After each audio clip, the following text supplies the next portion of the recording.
Ο γιος ενός εκατομμυριούχου γεννήθηκε καταδικασμένος στο σκοτάδι, περιτριγυρισμένος από πλούτη που δεν μπόρεσε ποτέ να δει. Όλα φαίνονταν αδύνατα, μέχρι που μια απλή και άγνωστη κυρία πλησίασε με τη συμπονιά της. Με ένα απροσδόκητο άγγιγμα στα μάτια του, κάτι εξαιρετικό άρχισε να συμβαίνει. Και αυτό το θαύμα θα αποκάλυπτε ότι η αληθινή δύναμη δεν βρίσκεται στα χρήματα, αλλά στην αγάπη και την ταπεινότητα. Η καρδιά του Αλέξανδρου Μαυρίδη σφίχτηκε, καθώς κοίταξε το γιο του, τον 8χρονο Νικόλα, να ψηλαφίζει τα βιβλία στη βιβλιοθήκη της πολυτελούς έπαυλης του στην Εκάλη, το πιο ακριβό προάστιο της Αθήνας. Τα δάχτυλα του παιδιού γλιστρούσαν πάνω στις ανάγλυφες επιφάνειες των εξωφύλων, προσπαθώντας να αισθανθεί τον κόσμο που δεν μπορούσε να δει. Από τη γέννησή του, ο Νικόλας ήταν τυφλός λόγω κατεστραμμένου οπτικού νεύρου, μια διάγνωση που ο Αλέξανδρος αρνιόταν να αποδεχτεί ακόμη και μετά από χρόνια επισκέψεων στους καλύτερους οφθαλμίατρους παγκοσμίως. «Πατέρα, τι χρώμα έχει ο ήλιος?» ρώτησε ο Νικόλας, γυρίζοντας το κεφάλι προς την κατεύθυνση του πατέρα του, τα καστανά του μάτια άδεια από κάθε αντίληψη φωτός.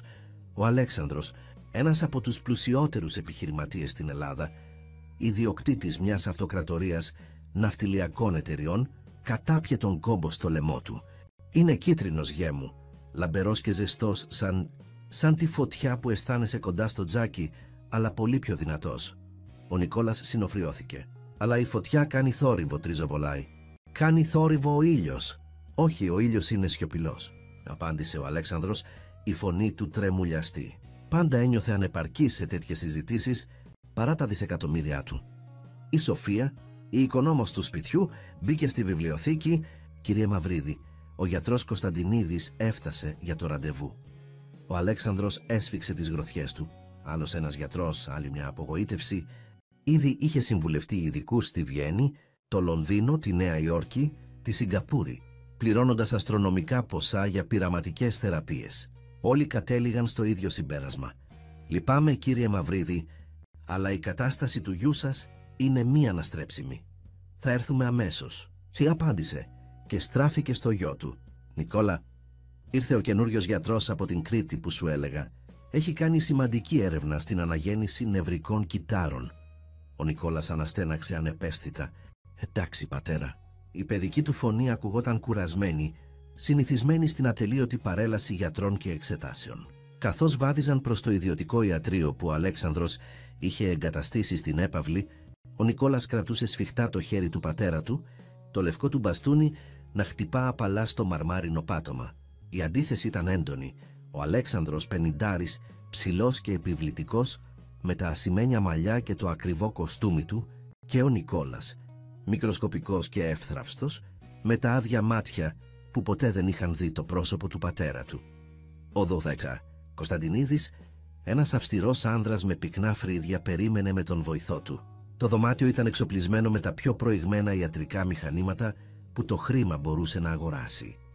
«Καλημέρα, κύριε Μαυρίδη», χαιρέτησε ο γιατρός. «Και εσύ πρέπει να είσαι ο Νικόλας». Ο γιατρός έσκυψε στο ύψος του παιδιού, αν και η χειρονομία ήταν άσκοπη, αφού ο Νικόλας δεν μπορούσε να δει τη φιλική του κίνηση. «Διάβασα όλο τον ιατρικό φάκελο», συνέχισε ο Δ. Κωνσταντινίδης, στρεφόμενος τώρα στον Αλέξανδρο. «Έχετε συμβουλευτεί τους καλύτερους στον κόσμο, αλλά πιστεύω ότι η έρευνά μου προσφέρει μια νέα προσέγγιση». Ο Αλέξανδρος ένιωσε την ελπίδα να φουντώνει μέσα του, όπως κάθε φορά με κάθε νέο γιατρό, παρά τις αλλεπάλληλες απογοητεύσεις. «Τι προτείνετε?» «Βλαστοκύτταρα εμπλουτισμένα, με έναν καινοτόμο νευρικό αυξητικό παράγοντα που έχω αναπτύξει», εξήγησε ο γιατρός. «Θα απαιτηθούν μια σειρά από ενέσεις γύρω από το οπτικό νεύρο, ακολουθούμενες από ηλεκτρική διέγερση». Ο Νικόλας σφίχτηκε ακούγοντας για τις ενέσεις και ο Αλέξανδρος του έσφιξε το χέρι καθησυχαστικά. «Έχετε πραγματοποιήσει αυτή τη θεραπεία σε άλλους ασθενείς?» ρώτησε ο Αλέξανδρος. «Μόνο σε πειραματικό στάδιο», απαραδέχτηκε ο γιατρός. «Αλλά τα αποτελέσματα στα ζώα είναι εντυπωσιακά και με τους σπόρους που διαθέτετε μπορούμε να προχωρήσουμε ταχύτερα». Ο Αλέξανδρος δεν δίστασε. «Πόσο κοστίζει?» 3 εκατομμύρια ευρώ για το πλήρες πρωτόκολλο, συμπεριλαμβανομένου του εξοπλισμού και της ερευνητικής ομάδας. «Ξεκινήστε αμέσως τις προετοιμασίες», διέταξε ο Αλέξανδρος. «Θα μεταφέρω τα χρήματα σήμερα». Ο γιατρός ζήτησε να εξετάσει τον Νικόλα και για την επόμενη ώρα το παιδί υποβλήθηκε στις συνηθισμένες εξετάσεις, φώτα που λάμπουν στα μάτια του, χωρίς καμία αντίδραση, ερωτήσεις για το τι μπορεί να αντιληφθεί, λεπτομερείς σαρώσεις του εγκεφάλου και των οπτικών νεύρων. Όταν τελείωσαν, ο Νικόλας ήταν εξαντλημένος. «Πατέρα, μπορώ να πάω στον κήπο τώρα?» ρώτησε με κουρασμένη φωνή. «Βεβαίως, αγόρι μου», απάντησε ο Αλέξανδρος, νιώθοντας ένοχος για την ταλαιπωρία που υποβαλόταν ο γιος του. «Θα πω στη Μαρίνα να σε συνοδεύσει». Η Μαρίνα, η προσωπική βοηθός του Νικόλα, ένα νέο κορίτσι με ειδίκευση στην υποστήριξη τυφλών παιδιών, ήρθε να τον παραλάβει. Μόλις ο Νικόλας έφυγε, ο Αλέξανδρος στράφηκε στον γιατρό με ένταση. «Μιλήστε μου ειλικρινά, γιατρέ. Υπάρχει πραγματική ελπίδα». Ο Δ. Κωνσταντινίδης δίστασε. «Κύριε Μαυρίδη, πρέπει να είμαι ειλικρινής. Η κατάσταση του γιού σας είναι εξαιρετικά δύσκολη. Οι πιθανότητες επιτυχίας είναι ελάχιστες. Αλλά υπάρχουν», επέμεινε ο Αλέξανδρος. «Θεωρητικά, ναι. Αλλά θα ήταν σχεδόν ό,τι εσύ μπέκαμες μοτομοτίνσα. Ένα θαύμα», ολοκλήρωσε ο Αλέξανδρος τη φράση. «Έχω δει θαύματα στις επιχειρήσεις μου, γιατρέ. Έχω μετατρέψει το αδύνατο σε πραγματικότητα πολλές φορές. Θα κάνουμε το ίδιο και για τον Νικόλα». Στον κήπο, ο Νικόλας καθόταν σε ένα πέτρινο παγκάκι, απολαμβάνοντας τη ζεστασιά του ήλιου στο πρόσωπό του και τη μυρωδιά των λουλουδιών. Ο τεράστιος κήπος της έπαυλης ήταν ο αγαπημένος του χώρος, ένας τόπος όπου μπορούσε να αισθανθεί, να μυρίσει και να ακούσει τον κόσμο γύρω του. «Μαρίνα, πώς μοιάζουν τα τριαντάφυλλα?» ρώτησε δείχνοντας προς την κατεύθυνση από όπου ερχόταν το άρωμά τους. «Είναι κόκκινα, Νικόλα», απάντησε η Μαρίνα, οδηγώντας το χέρι του προς ένα λουλούδι. «Πρόσεχε τα αγκάθια. Νιώσε το σχήμα των πετάλων πόσο απαλά είναι». Ο Νικόλας χάιδεψε απαλά το λουλούδι. «Μυρίζει υπέροχα», είπε χαμογελώντας. «Αλλά το κόκκινο, δεν μπορώ να καταλάβω τι είναι το κόκκινο». Η Μαρίνα αναστέναξε. «Είναι σαν τη ζεστασιά της φωτιάς, αλλά σε χρώμα. Σαν τον ήχο της τρομπέτας, αλλά για τα μάτια». Ο Νικόλας προσπάθησε να φανταστεί, αλλά όπως πάντα, τα χρώματα παρέμεναν μια αφηρημένη έννοια για εκείνον. Εκείνη τη στιγμή, από την είσοδο της έπαυλης ακούστηκαν φωνές. Ο Αλέξανδρος έδειχνε κάτι χαρτιά σε μια ομάδα εργατών. «Τι συμβαίνει?» ρώτησε ο Νικόλας. «Φαίνεται πως ο πατέρας σου προσλαμβάνει νέο προσωπικό», εξήγησε η Μαρίνα. «Ίσως για το νέο ιατρικό εξοπλισμό». Ο Αλέξανδρος πλησίασε γρήγορα. «Νικόλα, καλά νέα», ανακοίνωσε με ενθουσιασμό που σπάνια έδειχνε. «Ο Δόκτωρα Κωνσταντινίδης θα μείνει μαζί μας για τους επόμενους μήνες. Φέρνουμε όλο τον εξοπλισμό του εδώ. Θα μετατρέψουμε την Ανατολική Πτέρυγα σε ένα πλήρες ερευνητικό εργαστήριο». Άλλη μια θεραπεία. Η φωνή του Νικόλα ακούστηκε μικρή και κουρασμένη. Ο Αλέξανδρος γονάτισε μπροστά στο γιο του. «Αυτή τη φορά είναι διαφορετικά, Νικόλα. Ο Δρέσης Κωνσταντινίδης έχει καινοτόμες ιδέες και θα μένει εδώ αφοσιωμένος αποκλειστικά σε σένα». Ο Νικόλας έγνεψε καταφατικά, αλλά το πρόσωπό του παρέμεινε ανέκφραστο. Είχε περάσει από τόσες θεραπείες, τόσες ελπίδες, τόσες απογοητεύσεις. «Ξέρω ότι είσαι κουρασμένος», συνέχισε ο Αλέξανδρος, αγγίζοντας απαλά το χέρι του γιού του. «Αλλά σου υπόσχομαι, δεν θα σταματήσω μέχρι να βρούμε τη λύση. Μια μέρα θα δεις τον κόσμο, Νικόλα. Θα δεις τα πάντα». Ο Αλέξανδρος έφυγε για να επιβλέψει τις εργασίες, αφήνοντας τον Νικόλα με τη Μαρίνα. Το παιδί έμεινε σιωπηλό για λίγο και μετά ρώτησε απαλά: «Μαρίνα, νομίζεις ότι θα δω ποτέ?» Η Μαρίνα δίστασε. «Δεν ξέρω, Νικόλα. Αλλά ξέρω ότι ο πατέρας σου σε αγαπάει πολύ και κάνει ό,τι μπορεί». Μερικές φορές, είπε ο Νικόλας, νομίζω ότι θα ήταν ευκολότερο αν απλά αποδεχόταν ότι θα είμαι πάντα έτσι. Θα μπορούσαμε απλά να είμαστε μαζί, χωρίς όλους αυτούς τους γιατρούς και τις θεραπείες. Η παιδική σοφία των λόγων του προκάλεσε ένα κόμπο στο λαιμό της Μαρίνας. «Ίσως έχεις δίκιο», ψιθύρισε, «αλλά οι γονείς πάντα θέλουν το καλύτερο για τα παιδιά τους. Και ο πατέρας σου είναι συνηθισμένος να παίρνει αυτό που θέλει». Το απόγευμα η έπαυλη μετατράπηκε σε ένα μελίσι δραστηριότητας. Φορτηγά έφερναν εξοπλισμό, τεχνικοί εγκαθιστούσαν μηχανήματα και μια ομάδα από επιστήμονες που είχε φέρει ο Δορμέτα Κωνσταντινίδης έστειναν εργαστήρια. Ο Αλέξανδρος επέβλεπε τα πάντα με την απόλυτη προσοχή στη λεπτομέρεια που τον είχε κάνει επιτυχημένος στις επιχειρήσεις του. Ανάμεσα στο νέο προσωπικό ήταν και μια ηλικιωμένη γυναίκα, η κυρά Θάλια, που είχε προσληφθεί ως καθαρίστρια για την Ανατολική Πτέρυγα. Ντυμένη με απλά ρούχα και κρατώντας μια φθαρμένη υφασμάτινη τσάντα, έμοιαζε εκτός τόπου ανάμεσα στους επιστήμονες και το υψηλής τεχνολογίας εξοπλισμό. «Εσείς», φώναξε η επικεφαλής του προσωπικού προς την κυρά Θάλια, «θα είστε υπεύθυνοι για την καθαριότητα των εργαστηρίων. Προσέξτε τα μηχανήματα, κοστίζουν περισσότερα από τι θα βγάλετε σε 10 ζωές». Η ηλικιωμένη γυναίκα έγνεψε με σεβασμό. «Μην ανησυχείτε, κυρία μου, έχω φροντίσει και πιο ευαίσθητα πράγματα στη ζωή μου». Υπήρχε κάτι στη φωνή της, μια ήρεμη αξιοπρέπεια που ξεχώριζε, αν και κανείς δεν έδωσε ιδιαίτερη προσοχή εκείνη τη στιγμή. Καθώς ο ήλιος άρχισε να δει, ο Νικόλας κάθισε στο παράθυρο του δωματίου του, αισθανόμενος τις τελευταίες ακτίνες να ζεσταίνουν το πρόσωπό του. Άκουγε τη φασαρία από την Ανατολική Πτέρυγα, τις φωνές των εργατών, τον ήχο των μηχανημάτων που εγκαθίσταντο, τις διαταγές του πατέρα του. Σύντομα, ήξερε, θα ξεκινούσαν οι νέες θεραπείες, άλλες ενέσεις, άλλα μηχανήματα, άλλες ελπίδες που θα κατέληγαν σε απογοήτευση. Ήταν τόσο κουρασμένος από όλα αυτά. «Νικόλα», η φωνή του Αλέξανδρου διέκοψε τις σκέψεις του. «Ναι, πατέρα». Ο Αλέξανδρος μπήκε και κάθισε δίπλα στο γιο του. «Ξέρω ότι είσαι κουρασμένος από όλες αυτές τις θεραπείες», Τεμές είπε απαλά. «Αλλά σε παρακαλώ, μην τα παρατάς. Κάνω τα πάντα αυτά για σένα». «Το ξέρω, πατέρα», απάντησε ο Νικόλας. «Θέλεις να σου πω μια ιστορία?» ρώτησε ο Αλέξανδρος προσπαθώντας να αλλάξει την ατμόσφαιρα. «Ναι, παρακαλώ. Όταν ξεκίνησα τις επιχειρήσεις μου, όλοι μου έλεγαν ότι ήταν αδύνατο να πετύχω». Έτσι άρχισε ο Αλέξανδρος. «Ήμουν φτωχός, χωρίς διασυνδέσεις, χωρίς εκπαίδευση. Αλλά είχα πίστη στον εαυτό μου και δεν σταμάτησα ποτέ να προσπαθώ. Και τώρα είμαι ένας από τους πιο επιτυχημένους επιχειρηματίες στην Ελλάδα. Αλλά τα μάτια μου δεν είναι επιχείρηση, πατέρα», είπε ο Νικόλας με παιδική αφέλεια. Ο Αλέξανδρος σώπασε για μια στιγμή, μην ξέροντας τι να απαντήσει. Είναι μια πρόκληση, Νικόλα, και εγώ πάντα ξεπερνώ τις προκλήσεις». Ο Νικόλας δεν απάντησε. Τα δάχτυλά του έπαιζαν με το περβάζι του παραθύρου, αισθανόμενα τις γραμμές και τις ρογμές στο μάρμαρο. «Αύριο θα ξεκινήσουμε το νέο πρόγραμμα θεραπείας», συνέχισε ο Αλέξανδρος. «Ο Δ. Κωνσταντινίδης είναι πολύ αισιόδοξος».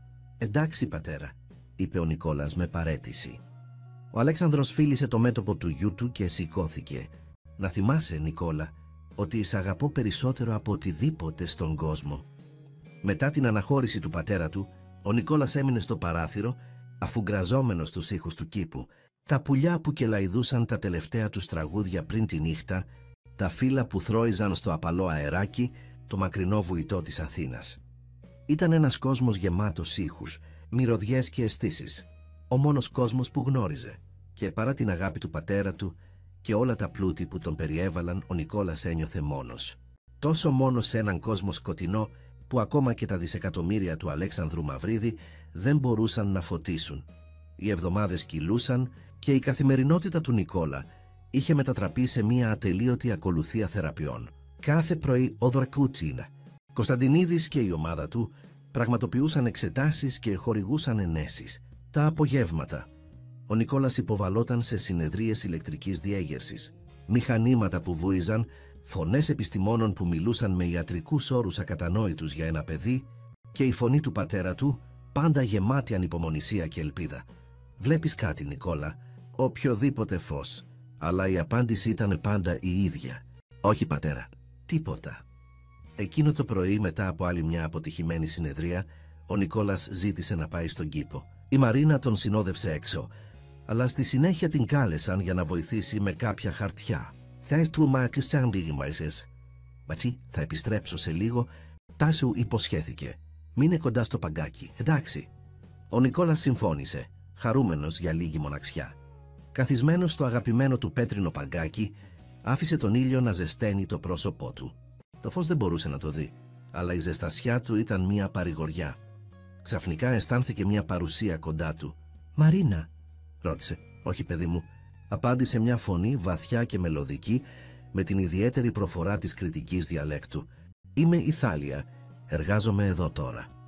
Ο Νικόλας γύρισε το κεφάλι του προς την κατεύθυνση της φωνής. «Είσαι μία από τους γιατρούς». Ένα απαλό γέλιο ακούστηκε. «Όχι, παιδί μου, είμαι απλώς η καθαρίστρια. Φροντίζω να είναι όλα καθαρά στα εργαστήρια με τα μεγάλα μηχανήματα. «Α», είπε ο Νικόλας χαλαρώνοντας. «Τότε δεν θα με ρωτήσεις αν βλέπω φως ή αν πονάω». Η κυρά Θάλια κάθισε δίπλα του στο παγκάκι. Ο Νικόλας μπορούσε να μυρίσει ένα ιδιαίτερο άρωμα, βότανα και λεμόνι και κάτι βαθύ και γήινο που δεν μπορούσε να προσδιορίσει. «Όχι, δεν θα σε ρωτήσω τέτοια πράγματα», πώς είπε η κυρά Θάλια. «Αλλά θα ήθελα να μάθω τι σου αρέσει να κάνεις, τι σε κάνει χαρούμενο». Η ερώτηση ξάφνιασε τον Νικόλα. Οι περισσότεροι ενήλικες τον ρωτούσαν για την τύφλωσή του, τις θεραπείες ή αν χρειαζόταν βοήθεια. Σπάνια κάποιος ενδιαφερόταν για τα πράγματα που απολάμβανε. «Μου αρέσει να είμαι εδώ στον κήπο», απάντησε διστακτικά. «Μου αρέσουν οι μυρωδιές των λουλουδιών και ο ήχος των πουλιών. Και μου αρέσει η μουσική. Ο πατέρας μου αγόρασε ένα πιάνο και ένας δάσκαλος έρχεται 3 φορές την εβδομάδα». «Παίζεις πιάνο?» Η φωνή της κυρά Θάλιας γέμισε θαυμασμό. «Αυτό είναι υπέροχο. Θα μου παίξεις κάποια μέρα». Ο Νικόλας χαμογέλασε. Ένα γνήσιο χαμόγελο που σπάνια έδειχνε. «Ναι, αν θέλεις». «Ξέρεις», συνέχισε η κυρά Θάλια, «στο χωριό μου στην Κρήτη λένε ότι η μουσική μπορεί να θεραπεύσει την ψυχή.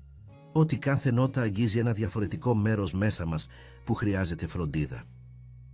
Νικόλας έγειρε το κεφάλι του με περιέργεια. «Αλήθεια, γι' αυτό νιώθω καλύτερα όταν παίζω». «Θα φούτε την ταομάσιρ, ξέρεις ακριβώς», πώς είπε η κυρά Θάλια. «Όλες οι αισθήσεις μας είναι συνδεδεμένες, ξέρεις. Αυτό που ακούμε, αυτό που αγγίζουμε, αυτό που μυρίζουμε, όλα είναι τρόποι για να γνωρίσουμε τον κόσμο». Σηκώθηκε και άγγιξε απαλά τον ώμο του Νικόλα. «Περίμενε εδώ, θα επιστρέψω σε ένα λεπτό». Ο Νικόλας περίμενε ακούγοντας τα βήματά της να απομακρύνονται και μετά να επιστρέφουν. Αισθάνθηκε την κυρά Θάλια να κάθεται ξανά δίπλα του. «Άπλωσε τα χέρια σου», είπε απαλά. Ο Νικόλας υπάκουσε και ένιωσε κάτι να τοποθετείται στις παλάμες του. Ήταν κάτι τραχή και ελαφρώς στρογγυλό. «Τι είναι αυτό?» ρώτησε. «Είναι ένα λεμόνι από το χωριό μου», εξήγησε η κυρά Θάλια. «Όχι σαν αυτά που αγοράζουν για την κουζίνα εδώ. Αυτό το λεμόνι μεγάλωσε σε ένα δέντρο που φύτεψε ο παππούς μου πριν από 70 χρόνια». Ο Νικόλας ψηλάφισε προσεκτικά το λεμόνι, αισθανόμενος την ανώμαλη επιφάνειά του, τη μικρή προεξοχή στη μία άκρη. «Τώρα», είπε η κυρά Θάλια, «φέρ το κοντά στη μύτη σου και μύρισέ το». Ο Νικόλας το έφερε στο πρόσωπό του και εισέπνευσε βαθιά. Το άρωμα ήταν έντονο και ζωντανό, πολύ διαφορετικό από τα συνηθισμένα λεμόνια. «Είναι υπέροχο», αναφώνησε. «Αυτό», είπε η κυρά Θάλια, «είναι το κίτρινο. Αυτή η μυρωδιά, αυτή η αίσθηση στα δάχτυλά σου, αυτή η ζωντάνια, αυτό είναι το κίτρινο». Ο Νικόλας έμεινε ακίνητος, προσπαθώντας να αποτυπώσει στο μυαλό του αυτή την εμπειρία. «Το κίτρινο», επανέλαβε, «σαν το λεμόνι». «Ακριβώς», πώς είπε η κυρά Θάλια, «και αν παίξεις μια χαρούμενη, γρήγορη μελωδία στο πιάνο σου, αυτό επίσης είναι κίτρινο». Για την επόμενη ώρα η κυρά Θάλια έφερνε στον Νικόλα διάφορα αντικείμενα από τον κήπο και την τσάντα της ένα κλαδί δεντρολίβανου για να μυρίσει, έναν μικρό κρίσταλο για να αισθανθεί την ψυχρή του επιφάνεια, ένα κομμάτι μετάξι για να νιώσει την απαλότητά του. Για κάθε αντικείμενο περιέγραφε ένα χρώμα, συνδέοντάς το με την αίσθηση, την υφή, τη μυρωδιά. Το πράσινο είναι σαν το δεντρολίβανο, δροσερό και ζωντανό και γεμάτο ζωή. Το μπλε είναι σαν τον κρίσταλο, καθαρό και ήρεμο και λίγο μυστηριώδες. Το ροζ είναι απαλό σαν το μετάξι, γλυκό σαν το τριαντάφυλλο. Ο Νικόλας απορροφούσε κάθε λέξη, κάθε αίσθηση, με έναν ενθουσιασμό που δεν είχε νιώσει ποτέ στις συνεδρίες με τους γιατρούς. Για πρώτη φορά τα χρώματα άρχισαν να αποκτούν νόημα για αυτόν. Όχι ως κάτι οπτικό που του έλειπε, αλλά ως κάτι που μπορούσε να βιώσει με τις αισθήσεις που διέθετε. «Κυρά Θάλια», ρώτησε τελικά, «πώς ξέρεις τόσα πολλά για τα χρώματα και τις αισθήσεις?» Η ηλικιωμένη γυναίκα σιώπησε για μια στιγμή. «Στο χωριό μου, παιδί μου, ζούσαμε πιο κοντά στη φύση. Μαθαίναμε να καταλαβαίνουμε τον κόσμο με όλες τις αισθήσεις μας και η γιαγιά μου ήταν γνωστή ως θεραπεύτρια. Με δίδαξε πολλά. Θεραπεύτρια, σαν τους γιατρούς?» Η κυρά Θάλια γέλασε απαλά. «Όχι ακριβώς. Χρησιμοποιούσε βότανα, προσευχές και το άγγιγμα των χεριών της. Πολλοί έρχονταν σε εκείνη όταν οι γιατροί δεν μπορούσαν να βοηθήσουν. Και έκανε τους ανθρώπους καλά». Η φωνή του Νικόλα ήταν γεμάτη ελπίδα.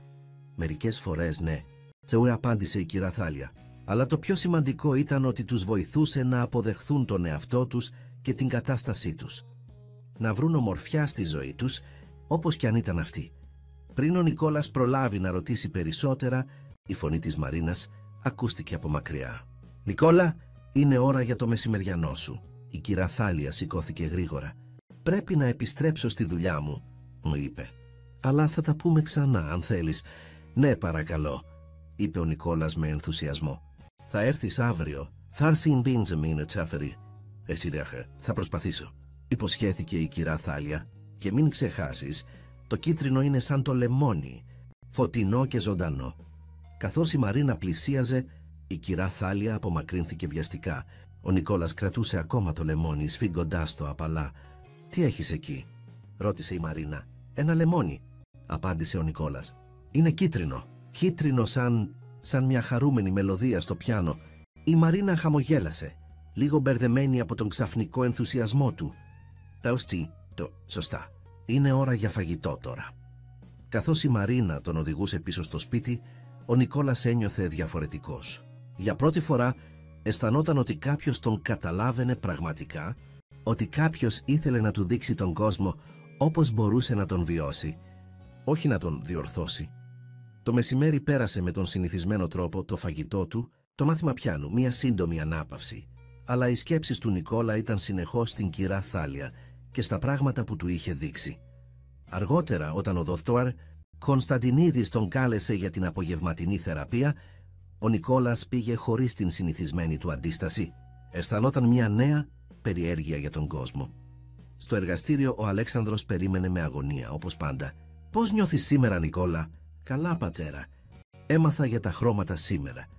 Ο Αλέξανδρος κοίταξε με έκπληξη τη Μαρίνα, που απλώς ανασήκωσε τους ώμους. «Τα χρώματα?» ρώτησε ο Αλέξανδρος. «Ναι, το κίτρινο είναι σαν ένα λεμόνι. Έντονο και ζωντανό. Και το πράσινο είναι δροσερό και γεμάτο ζωή, σαν το δεντρολίβανο». Ο Δωράσκα Κωνσταντινίδης κοίταξε τον Αλέξανδρο με ενδιαφέρον. «Αυτό είναι θετικό σημάδι».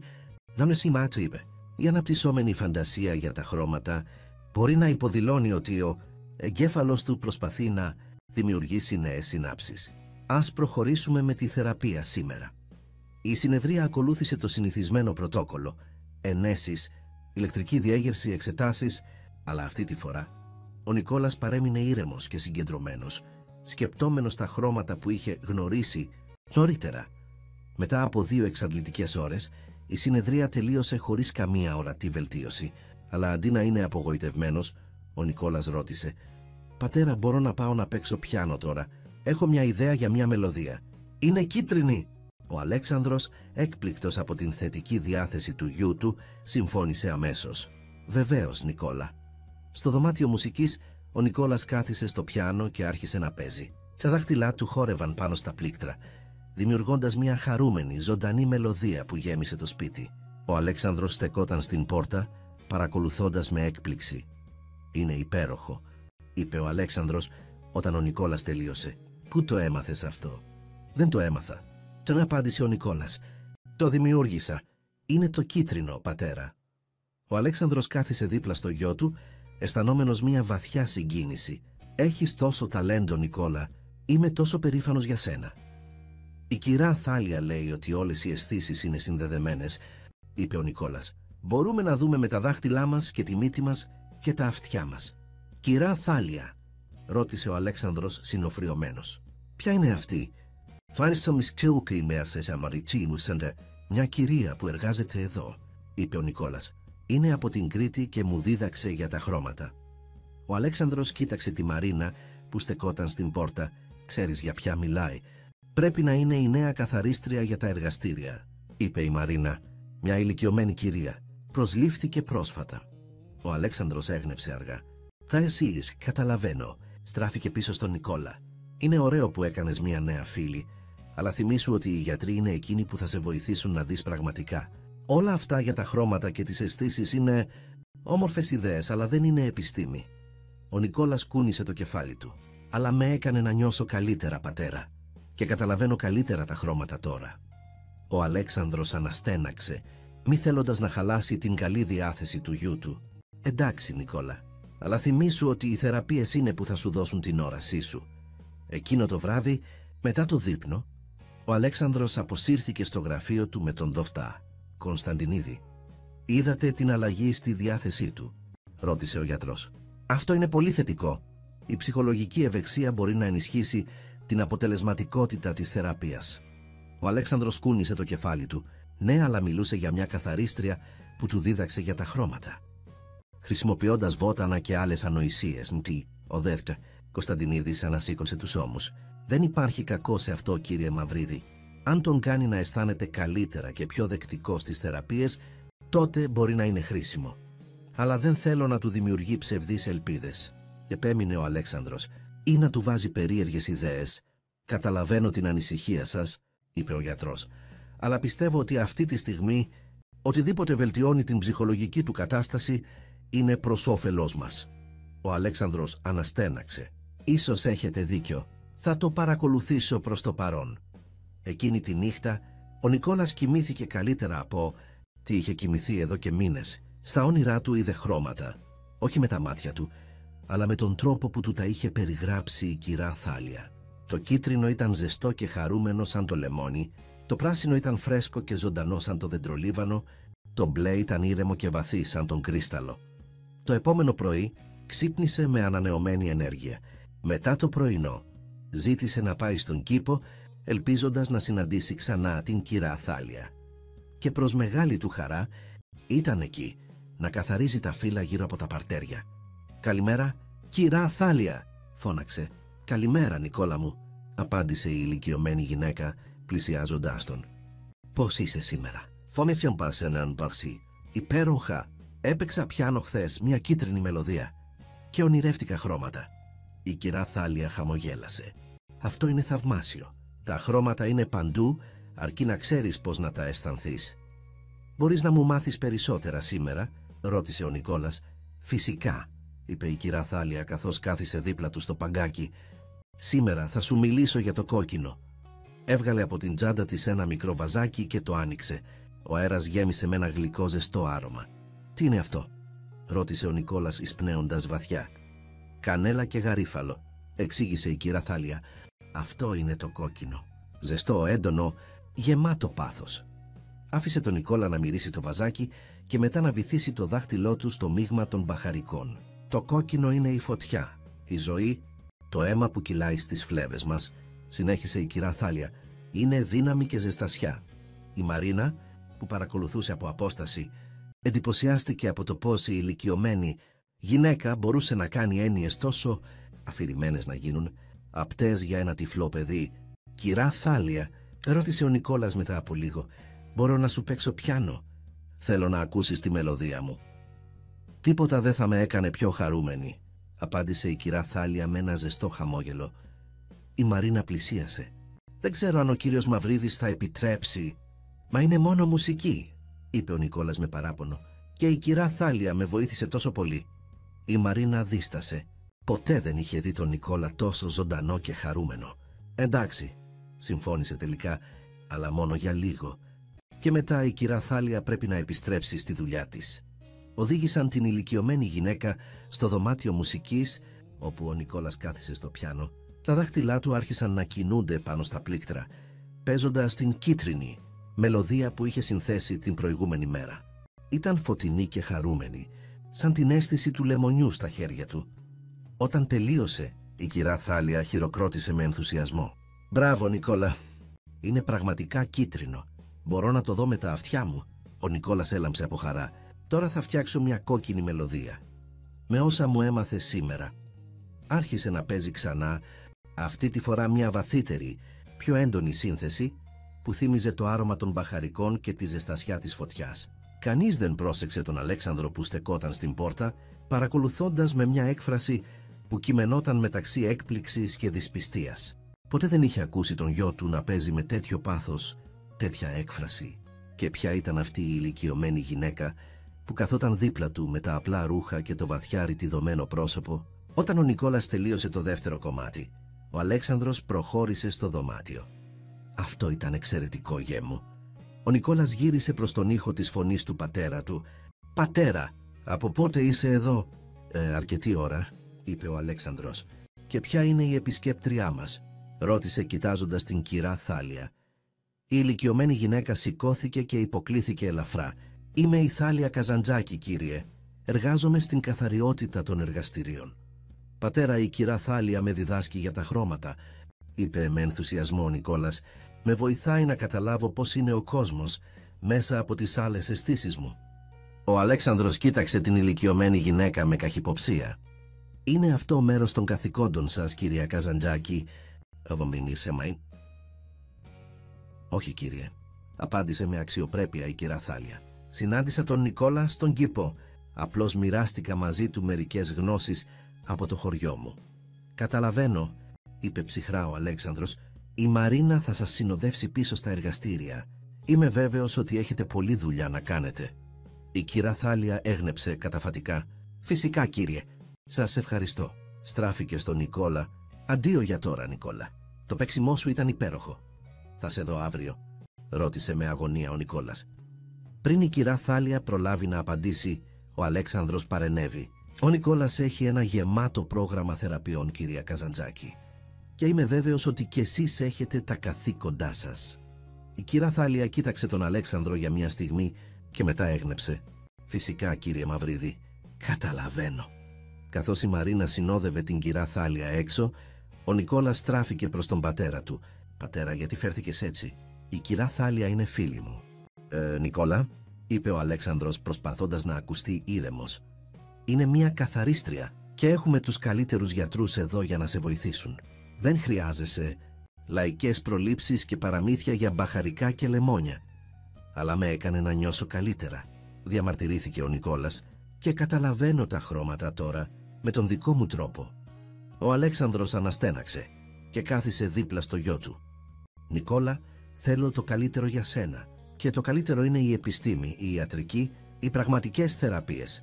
Όχι οι προλήψεις μιας αγράμματης γυναίκας από κάποιο χωριό. Δεν είναι αγράμματη», είπε ο Νικόλας, η φωνή του να τρέμει από θυμό και απογοήτευση. «Ξέρει πράγματα που οι γιατροί σου δεν ξέρουν». Ο Αλέξανδρος προσπάθησε να κρατήσει την υπομονή του.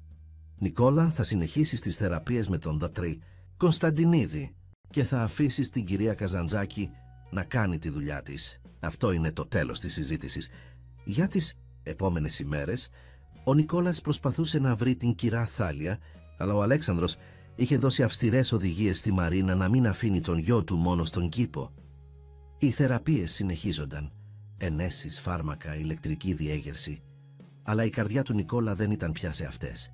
Ακόμα και το πιάνο του, που συνήθως του έδινε τόση χαρά, έμοιαζε πλέον άδειο χωρίς τα χρώματα που του είχε διδάξει η κυρά Θάλια. «Πότε θα δω ξανά την κυρά Θάλια?» ρωτούσε συνεχώς τη Μαρίνα. «Δεν ξέρω, Νικόλα», απαντούσε εκείνη με λύπη. «Ο πατέρας σου έχει ζητήσει να επικεντρωθεί στις θεραπείες σου». Μια εβδομάδα μετά την απαγόρευση, ο Νικόλας καθόταν στο δωμάτιό του ακούγοντας μουσική, όταν αισθάνθηκε ένα απαλό χτύπημα στην πόρτα. Δεν ήταν το αποφασιστικό χτύπημα της Μαρίνας, ούτε ο σταθερός ήχος του πατέρα του. «Ποιος είναι?» ρώτησε. «Εγώ είμαι, παιδί μου», ακούστηκε χαμηλόφωνα η γνώριμη φωνή της κυρά Θάλιας. Ο Νικόλας πετάχτηκε από το κρεβάτι του.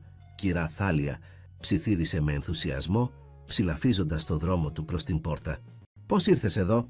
«Φάισε με ακούν σιουές καταλωτής κατζιτίμισιτ. Ήρθα να καθαρίσω αυτή την πτέρυγα σήμερα», εξήγησε, μπαίνοντας και κλείνοντας προσεκτικά την πόρτα πίσω της.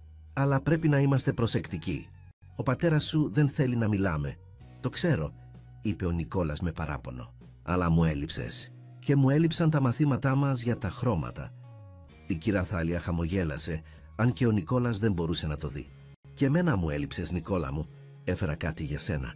Έβαλε στα χέρια του ένα μικρό υφασμάτινο πουγγί. «Άνοιξέ το». Ο Νικόλας άνοιξε το πουγγί και ψηλάφισε το περιεχόμενο. Υπήρχαν διάφορα μικρά αντικείμενα. Ένα ξεραμένο φύλλο, ένα κομμάτι φλοιού δέντρου, ένα μικρό μπουκαλάκι με κάποιο υγρό, ένας μικρός κρίσταλος. «Αυτά είναι τα χρώματά σου», εξήγησε η κυρά Θάλια. «Το φύλλο είναι πράσινο, ο φλοιός είναι καφέ, το μπουκαλάκι έχει άρωμα λεβάντας που είναι μοβ και ο κρίσταλος είναι μπλε. Έτσι μπορείς να έχεις τα χρώματα μαζί σου, ακόμα κι αν δεν μπορούμε να βρισκόμαστε». Τα μάτια του Νικόλα γέμισαν δάκρυα. «Σε και ευχαριστώ», ψιθύρισε. «Είναι υπέροχο». «Όταν νιώθεις μόνος ή λυπημένος, απλώς άγγιξε ένα από αυτά», είπε η κυρά Θάλια. «Θα σε βοηθήσουν να θυμηθείς ότι ο κόσμος είναι γεμάτος ομορφιά που μπορείς να νιώσεις, ακόμα κι αν δεν μπορείς να τη δεις. Ο πατέρας μου λέει ότι οι γιατροί θα με κάνουν να δω», είπε ο Νικόλας, «αλλά έχουν προσπαθήσει τόσες φορές και τίποτα δεν έχει αλλάξει». Κυρά Θάλια κάθισε στην άκρη του κρεβατιού του και πήρε τα χέρια του στα δικά της. Τα δάχτυλά της ήταν τραχιά από χρόνια σκληρής δουλειάς, αλλά ζεστά και παρηγορητικά. «Νικόλα μου, υπάρχουν πολλοί τρόποι να δεις τον κόσμο», είπε απαλά. «Αυτό που κάνει ο πατέρας σου είναι από αγάπη. Θέλει το καλύτερο για σένα, αλλά μερικές φορές οι άνθρωποι είναι τόσο προσκολλημένοι σε αυτό που πιστεύουν ότι είναι σωστό, που δεν βλέπουν άλλους δρόμους. Εσύ πιστεύεις ότι θα δω ποτέ?» ρώτησε ο Νικόλας.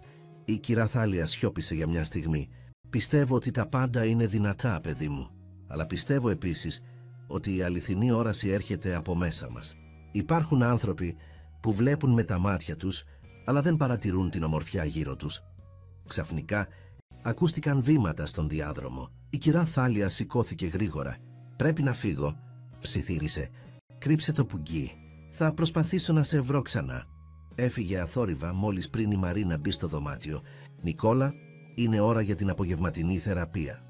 Ο Νικόλας έκρυψε γρήγορα το πουγγί κάτω από το μαξιλάρι του. «Έρχομαι», είπε, για πρώτη φορά εδώ και μέρες χωρίς να διαμαρτυρηθεί. Καθώς ο Νικόλας ακολουθούσε τη Μαρίνα προς το εργαστήριο, ο Αλέξανδρος και ο Κωνσταντινίδης συζητούσαν στο γραφείο. «Οι νευρικές αποκρίσεις δείχνουν ελάχιστη βελτίωση», έλεγε ο γιατρός, δείχνοντας κάποια διαγράμματα. «Αλλά είναι πολύ νωρίς για να βγάλουμε συμπεράσματα». Ο Αλέξανδρος κοίταζε τους αριθμούς με ένταση. «Χρειαζόμαστε πιο δραστικές μεθόδους», είπε τελικά. «Δεν μπορούμε να περιμένουμε για μήνες για ασήμαντες βελτιώσεις». «Κύριε Μαυρίδη», είπε ο Δέλτσα Κωνσταντινίδης με προσοχή, «η κατάσταση του γιού σας είναι εξαιρετικά περίπλοκη. Οποιαδήποτε πρόοδος, όσο μικρή και αν φαίνεται, είναι σημαντική». «Έχω ξοδέψει εκατομμύρια», είπε ο Αλέξανδρος, χτυπώντας το χέρι του στο γραφείο. «Έχω φέρει τους καλύτερους ειδικούς, τον καλύτερο εξοπλισμό. Θέλω αποτελέσματα». Εκείνη τη στιγμή ο Νικόλας μπήκε με τη Μαρίνα στο δωμάτιο. Ο Αλέξανδρος σώπασε αμέσως, προσπαθώντας να κρύψει την οργή του. «Νικόλα», είπε προσπαθώντας να ακουστεί ήρεμος, «είσαι έτοιμος για τη θεραπεία σου?» «Ναι, πατέρα», απάντησε ο Νικόλας. Ήταν ασυνήθιστα γαλήνιος, αγγίζοντας κρυφά την τσέπη του, όπου είχε βάλει τον μικρό μπλε κρίσταλο από το πουγγί της κυρά Θάλιας. Ο Δόβκα Κωνσταντινίδης οδήγησε τον Νικόλα στην ειδική καρέκλα και άρχισε να προετοιμάζει τον εξοπλισμό. «Σήμερα θα δοκιμάσουμε μια ισχυρότερη δόση του φαρμάκου», εξήγησε. «Μπορεί να νιώσεις κάποια δυσφορία, αλλά είναι σημαντικό να μείνεις ακίνητος». Ο Νικόλας έγνεψε καταφατικά, κρατώντας σφιχτά τον κρίσταλο στην τσέπη του. Καθώς η θεραπεία προχωρούσε, συγκεντρώθηκε στην αίσθηση του κρυστάλλου. Ψυχρός, λίος, σταθερός.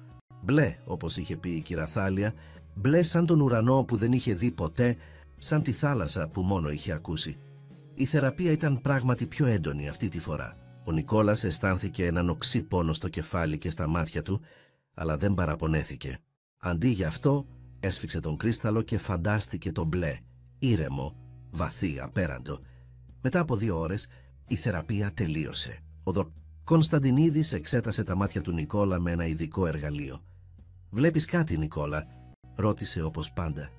Ο Νικόλας ήταν έτοιμος να δώσει την συνηθισμένη αρνητική απάντηση όταν συνειδητοποίησε κάτι. Υπήρχε κάτι.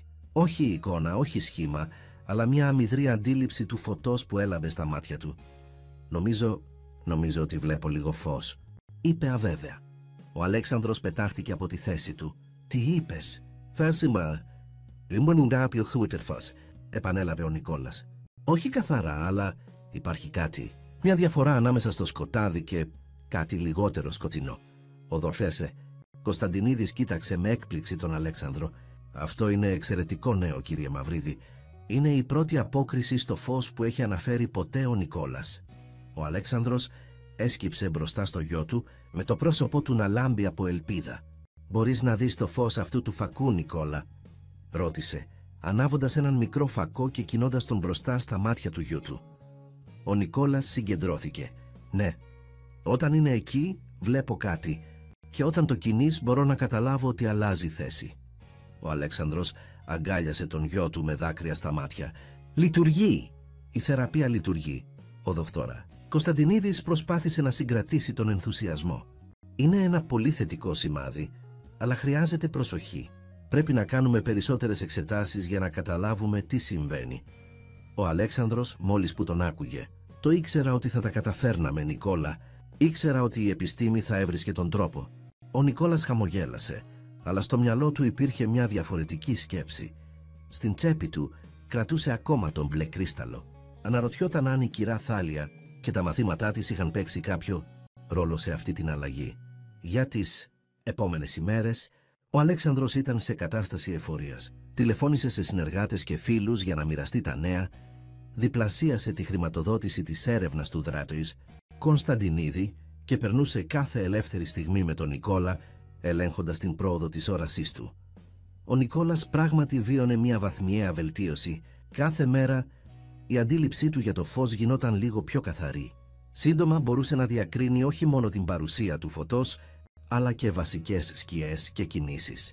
Αυτό που ο Αλέξανδρος δεν ήξερε ήταν ότι η κυρά Θάλια συνέχιζε να επισκέπτεται κρυφά τον Νικόλα. Η Μαρίνα, βλέποντας πόσο βοηθούσε τον Νικόλα, έκλεινε τα μάτια σε αυτές τις συναντήσεις, φροντίζοντας να συμβαίνουν όταν ο Αλέξανδρος έλειπε από το σπίτι. Σε μία από αυτές τις κρυφές επισκέψεις, ο Νικόλας μοιράστηκε τα συναρπαστικά νέα με την κυρά Θάλια.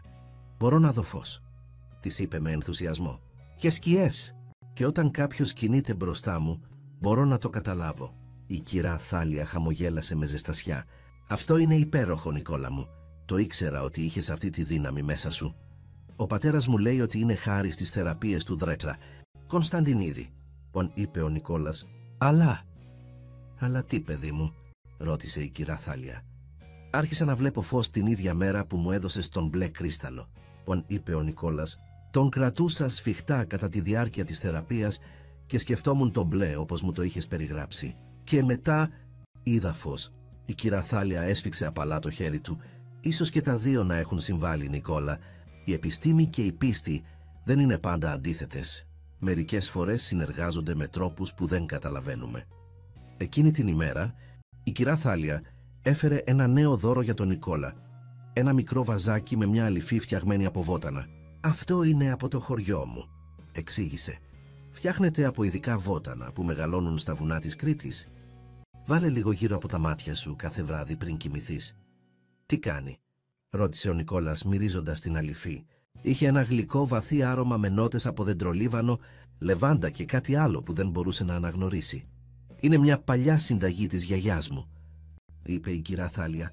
«Λένε ότι καθαρίζει την όραση και ανοίγει τα μάτια της ψυχής». Νικόλας ήταν πρόθυμος να δοκιμάσει οτιδήποτε μπορούσε να βοηθήσει. Εκείνο το βράδυ, πριν κοιμηθεί, άπλωσε λίγη από την αλυφή γύρω από τα μάτια του, όπως του είχε δείξει η κυρά Θάλια. Το επόμενο πρωί, όταν ξύπνησε, συνειδητοποίησε ότι η αντίληψή του για το φως ήταν ακόμα πιο καθαρή. Μπορούσε να διακρίνει το παράθυρο, το σχήμα του να ξεχωρίζει από τον τοίχο γύρω του. «Μαρίνα», φώναξε με ενθουσιασμό. «Μπορώ να δω το παράθυρο? Το βλέπω». Η Μαρίνα έτρεξε στο δωμάτιό του. «Αλήθεια? Πόσο καθαρά». «Είναι ακόμα θολό», παραδέχτηκε ο Νικόλας, «αλλά μπορώ να δω τη διαφορά ανάμεσα στο παράθυρο και τον τοίχο. Είναι πιο φωτεινό». Η είδηση της συνεχιζόμενης βελτίωσης έκανε τον Αλέξανδρο ακόμα πιο ενθουσιασμένο. «Βλέπεις, Νικόλα, σου το είπα ότι θα τα καταφέρναμε», είπε κατά τη διάρκεια του πρωινού. «Ο Δόφτερ Κωνσταντινίδης λέει ότι η πρόοδός σου είναι εκπληκτική. Κανείς δεν περίμενε τόσο γρήγορα αποτελέσματα». «Είναι υπέροχο, πατέρα», είπε ο Νικόλας, νιώθοντας λίγο ένοχος που δεν ανέφερε την αλυφή της κυρά Θάλιας. «Έχω μια έκπληξη για σένα», συνέχισε ο Αλέξανδρος. «Κάλεσα μια τηλεοπτική ομάδα να έρθει αύριο. Θα κάνουμε μια συνέντευξη για να μιλήσουμε για τη θεραπεία σου. Είναι μια σημαντική ιατρική ανακάλυψη». Ο Νικόλας έσφιξε τα χείλη του. «Πατέρα, δεν ξέρω αν είμαι έτοιμος για κάτι τέτοιο. Έρεσε με οξυανοησίες», είπε ο Αλέξανδρος. «Είναι μια ιστορική στιγμή. Ο κόσμος πρέπει να μάθει για την επιτυχία της θεραπείας. Θα δείξουμε σε όλους ότι με την κατάλληλη επιστήμη και τους κατάλληλους πόρους τίποτα δεν είναι αδύνατο». Ο Νικόλας δεν είπε τίποτα άλλο, αλλά ένιωθε άβολα. Η βελτίωση της όρασής του ήταν κάτι προσωπικό, κάτι μαγικό. Δεν ήθελε να γίνει μέρος μιας τηλεοπτικής εκπομπής. Αργότερα εκείνη την ημέρα, ο Νικόλας βρήκε την ευκαιρία να μιλήσει με την κυρά Θάλια στον κήπο. Της μίλησε για την τηλεοπτική συνέντευξη και τον ενθουσιασμό του πατέρα του. «Δεν θέλω να το κάνω», παραδέχτηκε. «Τέτοια πρικέ. Δεν του έχω πει για την αλήφη σου. Νομίζει ότι είναι μόνο οι θεραπείες του». Η κυρά Θάλια έγνεψε με κατανόηση. «Ο πατέρας σου είναι περήφανος, Νικόλα. Θέλει να πιστεύει ότι το κατάφερε, ότι η επιμονή του και τα χρήματά του έφεραν αποτέλεσμα». «Αλλά δεν είναι μόνο αυτό, έτσι δεν είναι?» ρώτησε ο Νικόλας. «Η αλήθεια είναι πολύπλοκη», είπε η κυρά Θάλια. «Ίσως οι θεραπείες βοήθησαν. Ίσως η αλήφη βοήθησε. Ίσως βοήθησε το ότι άρχισες να βλέπεις τον κόσμο με άλλους τρόπους μέσα από τα μαθήματά μας για τα χρώματα. Και η συνέντευξη». Η κυρά Θάλια σκέφτηκε για μια στιγμή. «Αν δεν θέλεις να το κάνεις, θα πρέπει να το πεις στον πατέρα σου. Αλλά θυμήσου, αυτό είναι πολύ σημαντικό για εκείνον. Θα είσαι εκεί?» ρώτησε ο Νικόλας. «Εγώ?» Η κυρά Θάλια γέλασε απαλά. «Όχι, παιδί μου, ο πατέρας σου δεν θα το ήθελε αυτό. Αυτή είναι η στιγμή του και των γιατρών». Ο Νικόλας έσφιξε τα χείλη του. «Αλλά δεν είναι σωστό. Εσύ με βοήθησες επίσης. Μερικές φορές», είπε η κυρά Θάλια. «Ο καλύτερος τρόπος να βοηθήσεις κάποιον είναι να μείνεις στη σκιά. Ο πατέρας σου χρειάζεται αυτή τη νίκη, Νικόλα. Άστο να την έχει». Την επόμενη μέρα η έπαυλη μετατράπηκε σε τηλεοπτικό στούντιο. Κάμερες, φώτα, δημοσιογράφοι και τεχνικοί γέμισαν το σαλόνι. Ο Αλέξανδρος, ντυμένος με το καλύτερο κοστούμι του, καθόταν περήφανα δίπλα στον Νικόλα και τον Δόθτρε. «Κωνσταντινίδη, είναι μια ιστορική στιγμή για την ιατρική», έλεγε ο Αλέξανδρος στη δημοσιογράφο. «Ο γιος μου γεννήθηκε με πλήρη τύφλωση λόγω κατεστραμμένου οπτικού νεύρου. Όλοι οι γιατροί μας είπαν ότι ήταν αδύνατο να θεραπευτεί, αλλά δεν το δέχτηκα. Επένδυσα σε έρευνα, έφερα τους καλύτερους ειδικούς και τώρα ο Νικόλας μπορεί να δει φως και σχήματα για πρώτη φορά στη ζωή του». Η δημοσιογράφος στράφηκε στον Δότερ. «Κωνσταντινίδη, γιατρέ, πώς ακριβώς λειτουργεί η θεραπεία?» «Χρησιμοποιούμε έναν συνδυασμό βλαστοκυτάρων και νευρικών αυξητικών παραγόντων», εξήγησε ο γιατρός. «Με ενέσεις γύρω από το οπτικό νεύρο και ηλεκτρική διέγερση έχουμε καταφέρει να αναγεννήσουμε ορισμένες συνδέσεις που θεωρούνταν μη αναστρέψιμες. Και εσύ, Νικόλα?» Η δημοσιογράφος στράφηκε στο παιδί. «Πώς νιώθεις που μπορείς να δεις για πρώτη φορά?» Ο Νικόλας δίστασε. «Είναι περίεργο. Ακόμα δεν βλέπω καθαρά. Μόνο φως και σκιές. Αλλά είναι διαφορετικό από πριν». «Και σε ποιον πιστεύεις ότι οφείλεται αυτό το θαύμα?» συνέχισε η δημοσιογράφος. Ο Νικόλας αισθάνθηκε όλα τα βλέμματα πάνω του. Ο πατέρας του τον κοίταζε με προσδοκία. Σκέφτηκε την κυρά Θάλια, την αληφή της, τα μαθήματα για τα χρώματα. Αλλά σκέφτηκε επίσης πόσο σκληρά είχε προσπαθήσει ο πατέρας του, πόσο είχε επενδύσει. Πόση ελπίδα είχε βάλει σε αυτή τη θεραπεία απέναντι στον πατέρα μου, είπε τελικά. «Καέστη κουίτου μάποντες τσάσεις νέρεσε ανεμόρου και στον δέξε, Κωνσταντινίδη. Ποτέ δεν τα παράτησαν». Αλέξανδρος χαμογέλασε με υπερηφάνεια και έσφιξε τον ώμο του γιού του. Καθώς η συνέντευξη συνεχιζόταν, ο Νικόλας παρατήρησε μια θολή φιγούρα να στέκεται διακριτικά στην είσοδο του δωματίου. Δεν μπορούσε να δει καθαρά, αλλά κάτι του έλεγε ότι ήταν η κυρά Θάλια. Είχε έρθει τελικά για να παρακολουθήσει, μένοντας στις σκιές, όπως είχε πει. Όταν η συνέντευξη τελείωσε, οι δημοσιογράφοι και οι τεχνικοί άρχισαν να μαζεύουν τον εξοπλισμό τους. Ο Αλέξανδρος έλαμπε από υπερηφάνεια, δεχόμενος συγχαρητήρια από όλους. Ο Δόκτωρ Κωνσταντινίδης δεχόταν προτάσεις για συνεργασίες από άλλες ιατρικές ομάδες. Ο Νικόλας εκμεταλλεύτηκε την ευκαιρία για να γλιστρήσει προς την είσοδο, αναζητώντας την κυρά Θάλια. Αλλά όταν έφτασε εκεί είχε φύγει. Εκείνο το βράδυ ο Αλέξανδρος οργάνωσε ένα μεγάλο δείπνο για να γιορτάσει. Καλεσμένοι από τον επιχειρηματικό κόσμο, γιατροί και φίλοι της οικογένειας γέμισαν την τραπεζαρία της έπαυλης. Στην επιστήμη και την αποφασιστικότητα, πρότεινε πρόποση ο Αλέξανδρος, σηκώνοντας το ποτήρι του. «Και στον γιο μου Νικόλα, που σύντομα θα μπορεί να δει τον κόσμο όπως όλοι εμείς». Όλοι χειροκρότησαν. Ο Νικόλας χαμογέλασε ευγενικά, αλλά η καρδιά του ήταν βαριά. Είχε συμβάλει σε ένα ψέμα, όχι ολοκληρωτικό, αλλά ένα ψέμα παραλήψεων. Δεν είχε αναφέρει την κυρά Θάλια, την αληφή της, τα μαθήματά της για τα χρώματα που είχαν ανοίξει τον κόσμο του με τρόπους που οι γιατροί δεν είχαν καταφέρει.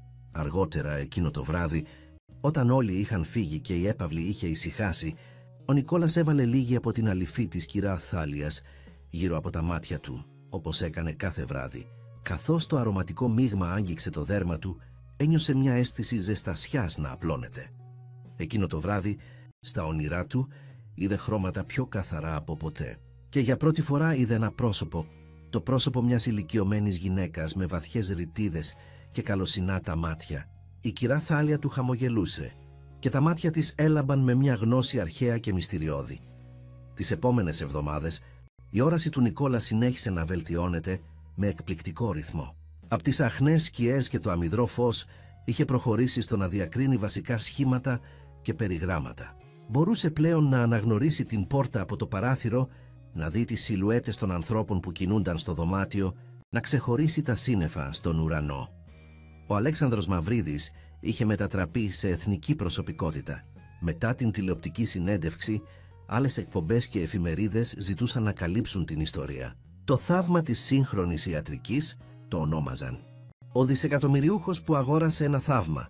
Ο Αλέξανδρος δεχόταν με χαρά κάθε πρόσκληση, μιλώντας για την επιμονή του, την πίστη του στην επιστήμη, τα εκατομμύρια που είχε επενδύσει η Όδωρ. Κωνσταντινίδης έγινε περιζήτητος στην ιατρική κοινότητα. Δημοσίευσε άρθρα σε επιστημονικά περιοδικά για τη θεραπευτική μέθοδό του, έδωσε διαλέξεις σε διεθνή συνέδρια και έλαβε προσφορές από φαρμακευτικές εταιρείες για να εμπορευματοποιήσει τη θεραπεία του. Στο μέσο όλου αυτού του θορύβου και της δόξας, ο Νικόλας έμενε αθέατος στο περιθώριο. Η θεραπεία του συνεχιζόταν, με νέες ενέσεις και συνεδρίες ηλεκτρικής διέγερσης. Αλλά κάθε βράδυ ο κρυφά έβαζε την αληφή της κυρά Θάλιας γύρω από τα μάτια του και μιλούσε μαζί της όποτε μπορούσε να της βρει στον κήπο ή στους διαδρόμους της έπαυλης. Ήταν ένα τέτοιο πρωινό όταν ο Νικόλας, περπατώντας με προσοχή στον κήπο, αντιλήφθηκε τη θολή φιγούρα της κυρά Θάλιας να κλαδεύει τριαντάφυλλα. «Κυρά Θάλια», φώναξε με χαρά.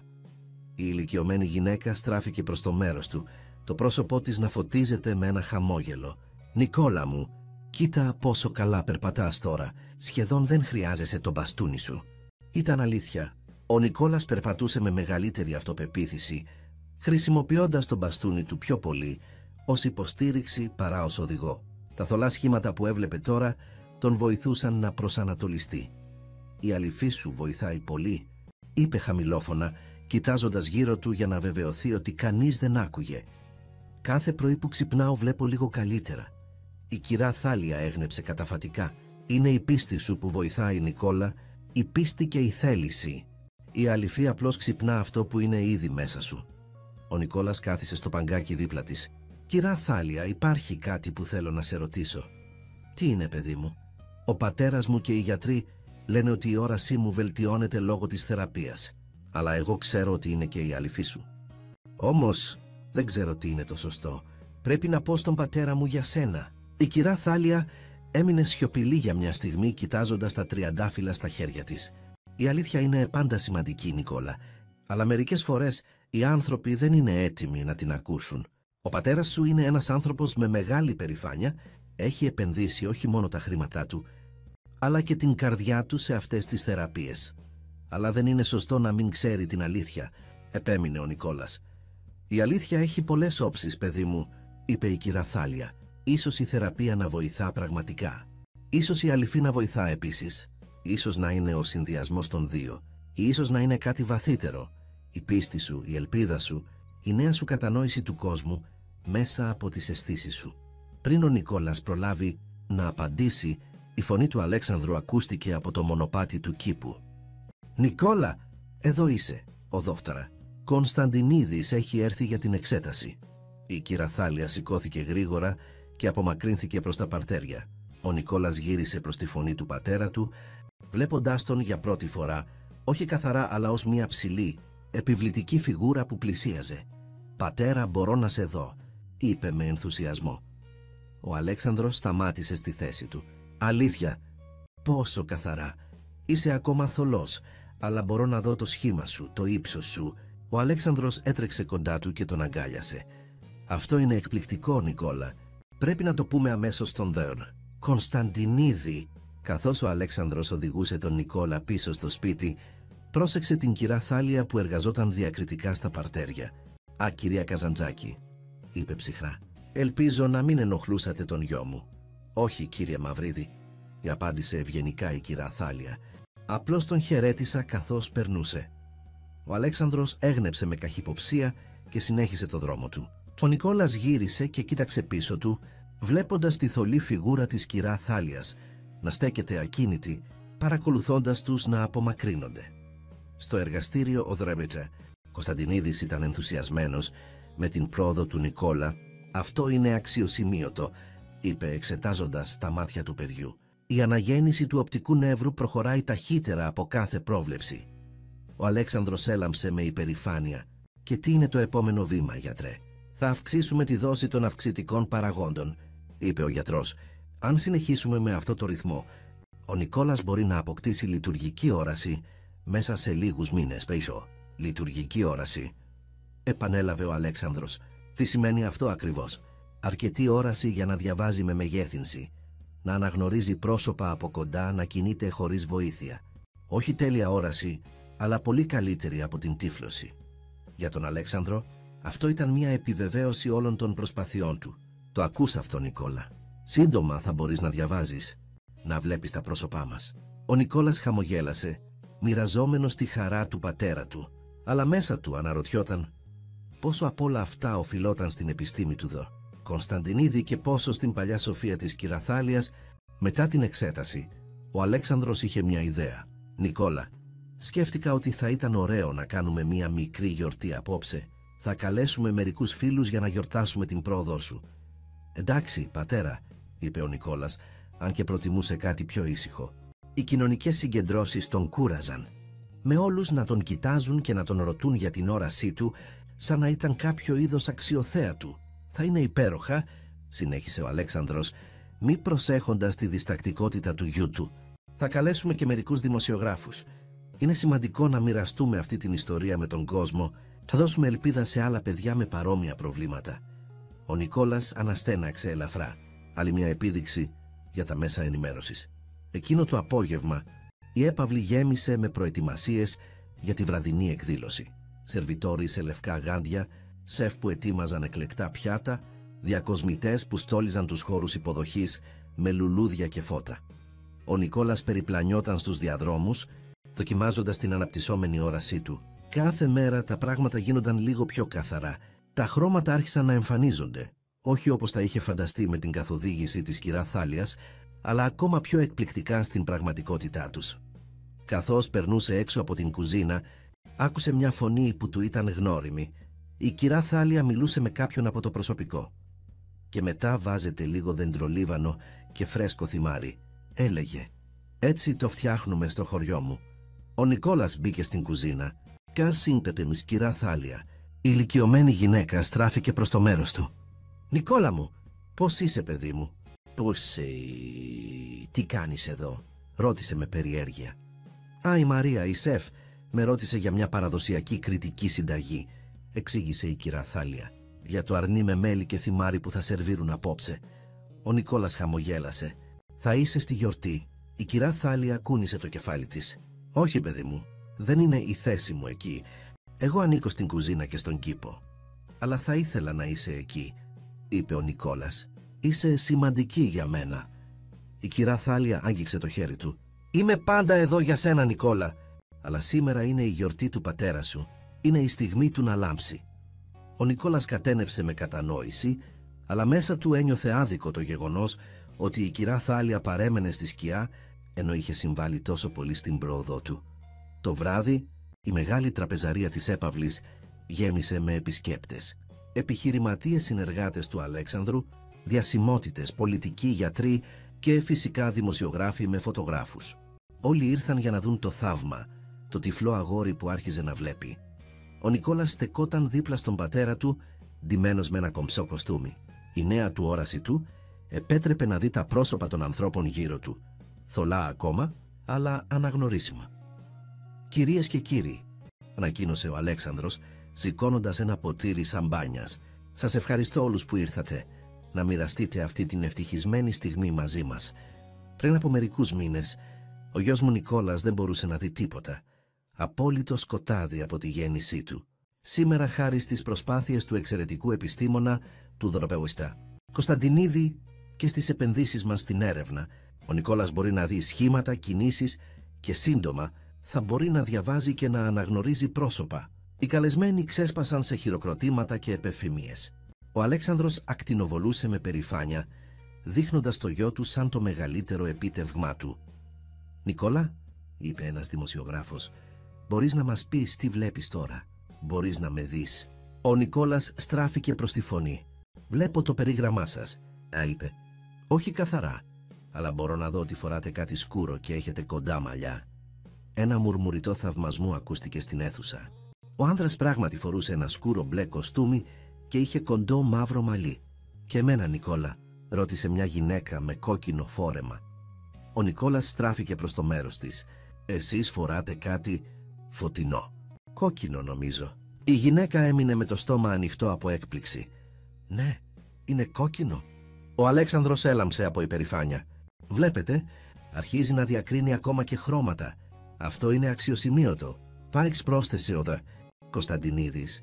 «Η ανάπτυξη της αντίληψης των χρωμάτων συνήθως έρχεται πολύ αργότερα στη διαδικασία αποκατάστασης της όρασης. Ο γιος μου είναι εξαιρετικός», είπε ο Αλέξανδρος αγκαλιάζοντας τον Νικόλα. «Πάντα το ήξερα». Ο Νικόλας χαμογέλασε ευγενικά, αλλά μέσα του αισθανόταν άβολα. Ήξερε ότι η αντίληψή του για τα χρώματα δεν είχε έρθει μόνο από τις θεραπείες, αλλά και από τα μαθήματα της κυρα-Θάλιας που του είχε διδάξει να αναγνωρίζει και να αισθάνεται τα χρώματα με όλες του τις αίσθησεις πριν καν αρχίσει να τα βλέπει. Καθώς οι καλεσμένοι απολάμβαναν το φαγητό και το ποτό, ο Νικόλας παρατήρησε μια θολή φιγούρα να στέκεται διακριτικά κοντά στην είσοδο των μαγείριων. Παρά την περιορισμένη όρασή του, ήξερε ότι ήταν η κυρα-Θάλια. Παρακολουθούσε τη γιορτή από απόσταση με ένα ήσυχο χαμόγελο στο πρόσωπό της. Ο Νικόλας έκανε μια κίνηση να πάει προς το μέρος της, αλλά εκείνη τη στιγμή ο πατέρας του τον τράβηξε για μια φωτογραφία με έναν σημαντικό πολιτικό. Όταν κοίταξε ξανά προς την κουζίνα, η κυρα-Θάλια είχε φύγει. Αργά εκείνο το βράδυ, όταν οι καλεσμένοι είχαν αποχωρήσει και η έπαυλη είχε ησυχάσει, ο Νικόλας στεκόταν στο παράθυρο του δωματίου του, κοιτάζοντας τα αστέρια. Για πρώτη φορά στη ζωή του μπορούσε να δει αμυδρά τα φώτα τους. Όχι καθαρά, αλλά σαν μικρές, αχνές λάμψεις στο σκοτεινό ουρανό.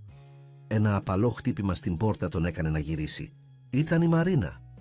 «Νικόλα, είσαι ακόμα ξύπνιος?» ρώτησε μπαίνοντας στο δωμάτιο. «Κοιτούσα τα αστέρια», είπε ο Νικόλας. «Είναι τόσο όμορφα». Η Μαρίνα χαμογέλασε με συγκίνηση. «Ναι, είναι. Είναι υπέροχο που μπορείς να τα δεις τώρα». «Μαρίνα», είπε ο Νικόλας μετά από μία παύση, «πιστεύεις ότι η κυρα-Θάλια βοήθησε στην αποκατάσταση της όρασής μου?» Η Μαρίνα κάθισε στην άκρη του κρεβατιού του. «Γιατί το ρωτάς αυτό?» «Επειδή ξέρω ότι οι θεραπείες του Δόθερα Κωνσταντινίδη είναι σημαντικές, αλλά από τότε που η κυρα-Θάλια μου έδωσε την αληφή της και με δίδαξε για τα χρώματα, κάτι άλλαξε». Η Μαρίνα σιώπησε για λίγο. «Νομίζω ότι η επιστήμη και η πίστη μπορούν να συνυπάρχουν, Νικόλα. Η κυρα-Θάλια σε βοήθησε να αντιληφθείς τον κόσμο με νέους τρόπους, να ανοίξεις την καρδιά και το μυαλό σου. Αυτό είναι εξίσου σημαντικό με τις θεραπείες, αλλά ο πατέρας μου δεν το βλέπει έτσι», είπε ο Νικόλας. «Θέλει να πιστεύει ότι μόνο η επιστήμη και τα χρήματά του με θεράπευσαν». Η Μαρίνα αναστέναξε. «Ο πατέρας σου είναι ένας άνθρωπος που έχει συνηθίσει να ελέγχει τα πάντα, Νικόλα, να αγοράζει αυτό που θέλει, να ξεπερνά κάθε εμπόδιο με τη δύναμη της θέλησής του και του πλούτου του. Είναι δύσκολο για εκείνον να δεχτεί ότι υπάρχουν πράγματα που δεν μπορεί να κατανοήσει ή να ελέγξει. Αλλά δεν είναι σωστό να αγνοούμε τη βοήθεια της κυρα-Θάλιας», είπε ο Νικόλας. «Δεν είναι δίκαιο. Η ζωή δεν είναι πάντα δίκαιη, Νικόλα», είπε απαλά η Μαρίνα, «αλλά νομίζω ότι η κυρα-Θάλια καταλαβαίνει. Δεν νομίζω ότι βοηθάει για τη δόξα ή την αναγνώριση». Ο Νικόλας σκέφτηκε τα λόγια της. «Έχεις δίκιο. Ποτέ δεν ζήτησε τίποτα. Απλώς θέλησε να βοηθήσει». «Ακριβώς», είπε η Μαρίνα. «Και αυτό κάνει τη βοήθειά της ακόμα πιο πολύτιμη». Ο Νικόλας στράφηκε ξανά προς το παράθυρο κοιτάζοντας τα αστέρια. «Κάποια μέρα», είπε, «θα πω στον πατέρα μου την αλήθεια, όταν είναι έτοιμος να την ακούσει». «Καλή ιδέα», είπε η Μαρίνα φιλώντας τον στο μέτωπο. «Τώρα πρέπει να κοιμηθείς. Αύριο έχεις άλλη μια θεραπεία».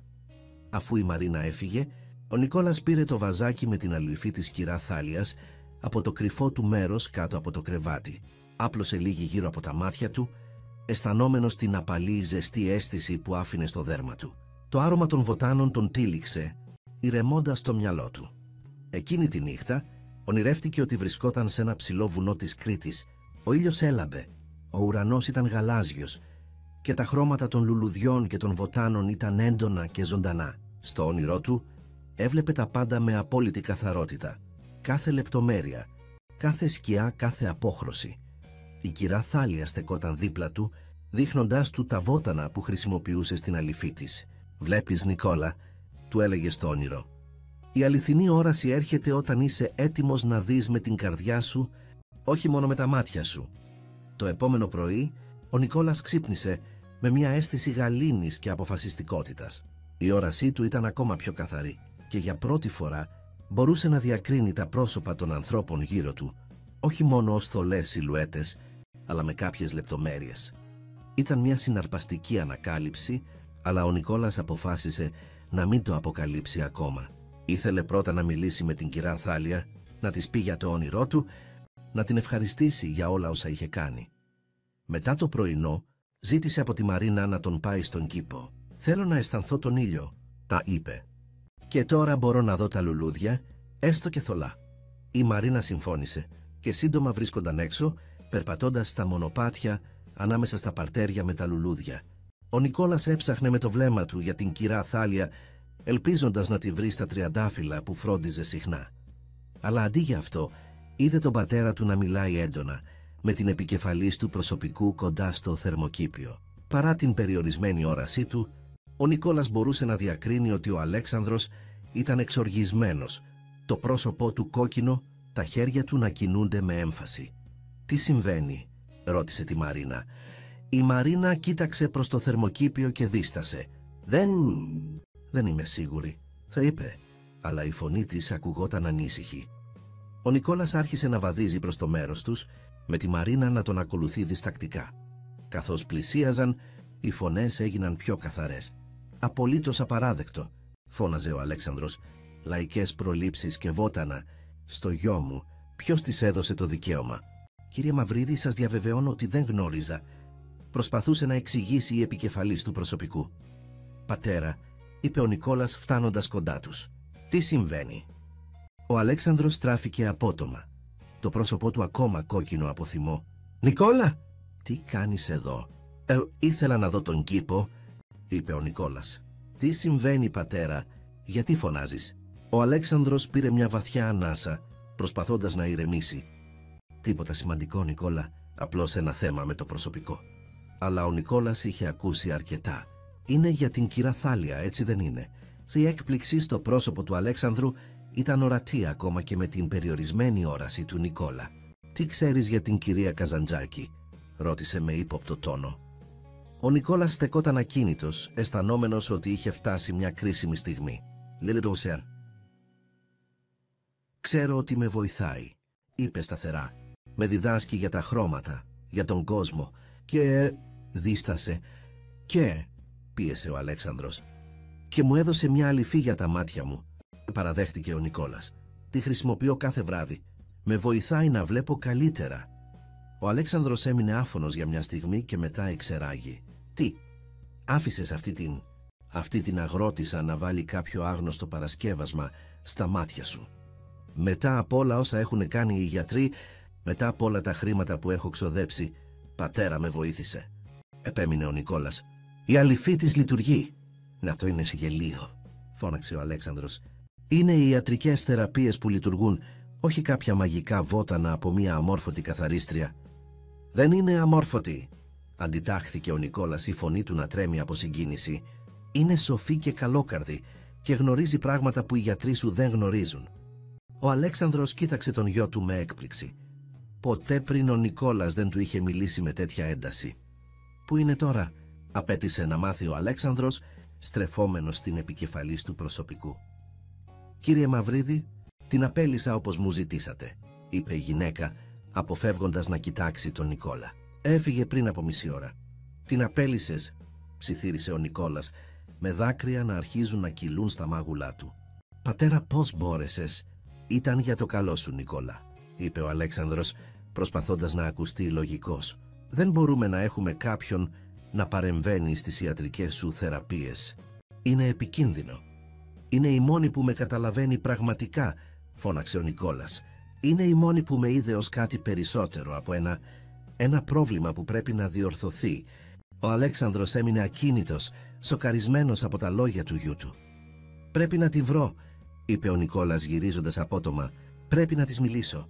«Νικόλα, περίμενε», φώναξε ο Αλέξανδρος, αλλά ο Νικόλας ήδη έτρεχε προς το σπίτι με τη Μαρίνα να τον ακολουθεί. «Πού μένει η κυρά Θάλια?» ρώτησε ο Νικόλας τη Μαρίνα καθώς έφταναν στο σπίτι. «Δεν ξέρω, Νικόλα», είπε η Μαρίνα με λύπη. «Αλλά δεν μπορείς απλά να φύγεις. Ο πατέρας σου...» «Ο πατέρας μου έδιωξε το μόνο άτομο που με βοήθησε πραγματικά», είπε ο Νικόλας με πάθος. «Πρέπει να τη βρω. Πρέπει να της πω. Να της πω ότι λυπάμαι και να την ευχαριστήσω». Η Μαρίνα κοίταξε το αναστατωμένο αγόρι με συμπόνια. «Θα προσπαθήσω να μάθω που μένει», υποσχέθηκε. «Αλλά τώρα πρέπει να ηρεμήσεις. Ο πατέρας σου έρχεται». Πράγματι, ο Αλέξανδρος έμπαινε στο σπίτι, το πρόσωπό του ακόμα κόκκινο από θυμό αλλά και από ανησυχία. «Νικόλα», είπε, προσπαθώντας να ακουστεί ήρεμος, «πρέπει να καταλάβεις. Αυτή η γυναίκα σε έβαζε σε κίνδυνο. Ποιος ξέρει τι έβαλε σε αυτή την αληφή? Θα μπορούσε να σου προκαλέσει μόνιμη βλάβη. Με βοήθησε, πατέρα», επέμεινε ο Νικόλας. «Η όρασή μου βελτιώθηκε από τότε που άρχισα να χρησιμοποιώ την αληφή της». «Αυτό είναι σύμπτωση», είπε ο Αλέξανδρος. «Είναι οι επιστημονικές θεραπείες που λειτουργούν, όχι κάποια μαγικά γιατροσόφια». Ο Νικόλας κούνησε το κεφάλι του. «Δεν καταλαβαίνεις, πατέρα, και ίσως δεν θα καταλάβεις ποτέ». Γύρισε και κατευθύνθηκε προς το δωμάτιό του, αφήνοντας τον Αλέξανδρο να στέκεται μόνος στην είσοδο, για πρώτη φορά αβέβαιος και μπερδεμένος. Τις επόμενες μέρες μια βαριά σιωπή απλώθηκε στην έπαυλη των Μαυρίδη. Ο Νικόλας είχε κλειστεί στον εαυτό του, αρνούμενος να συμμετάσχει στις θεραπείες του Δρίτσα.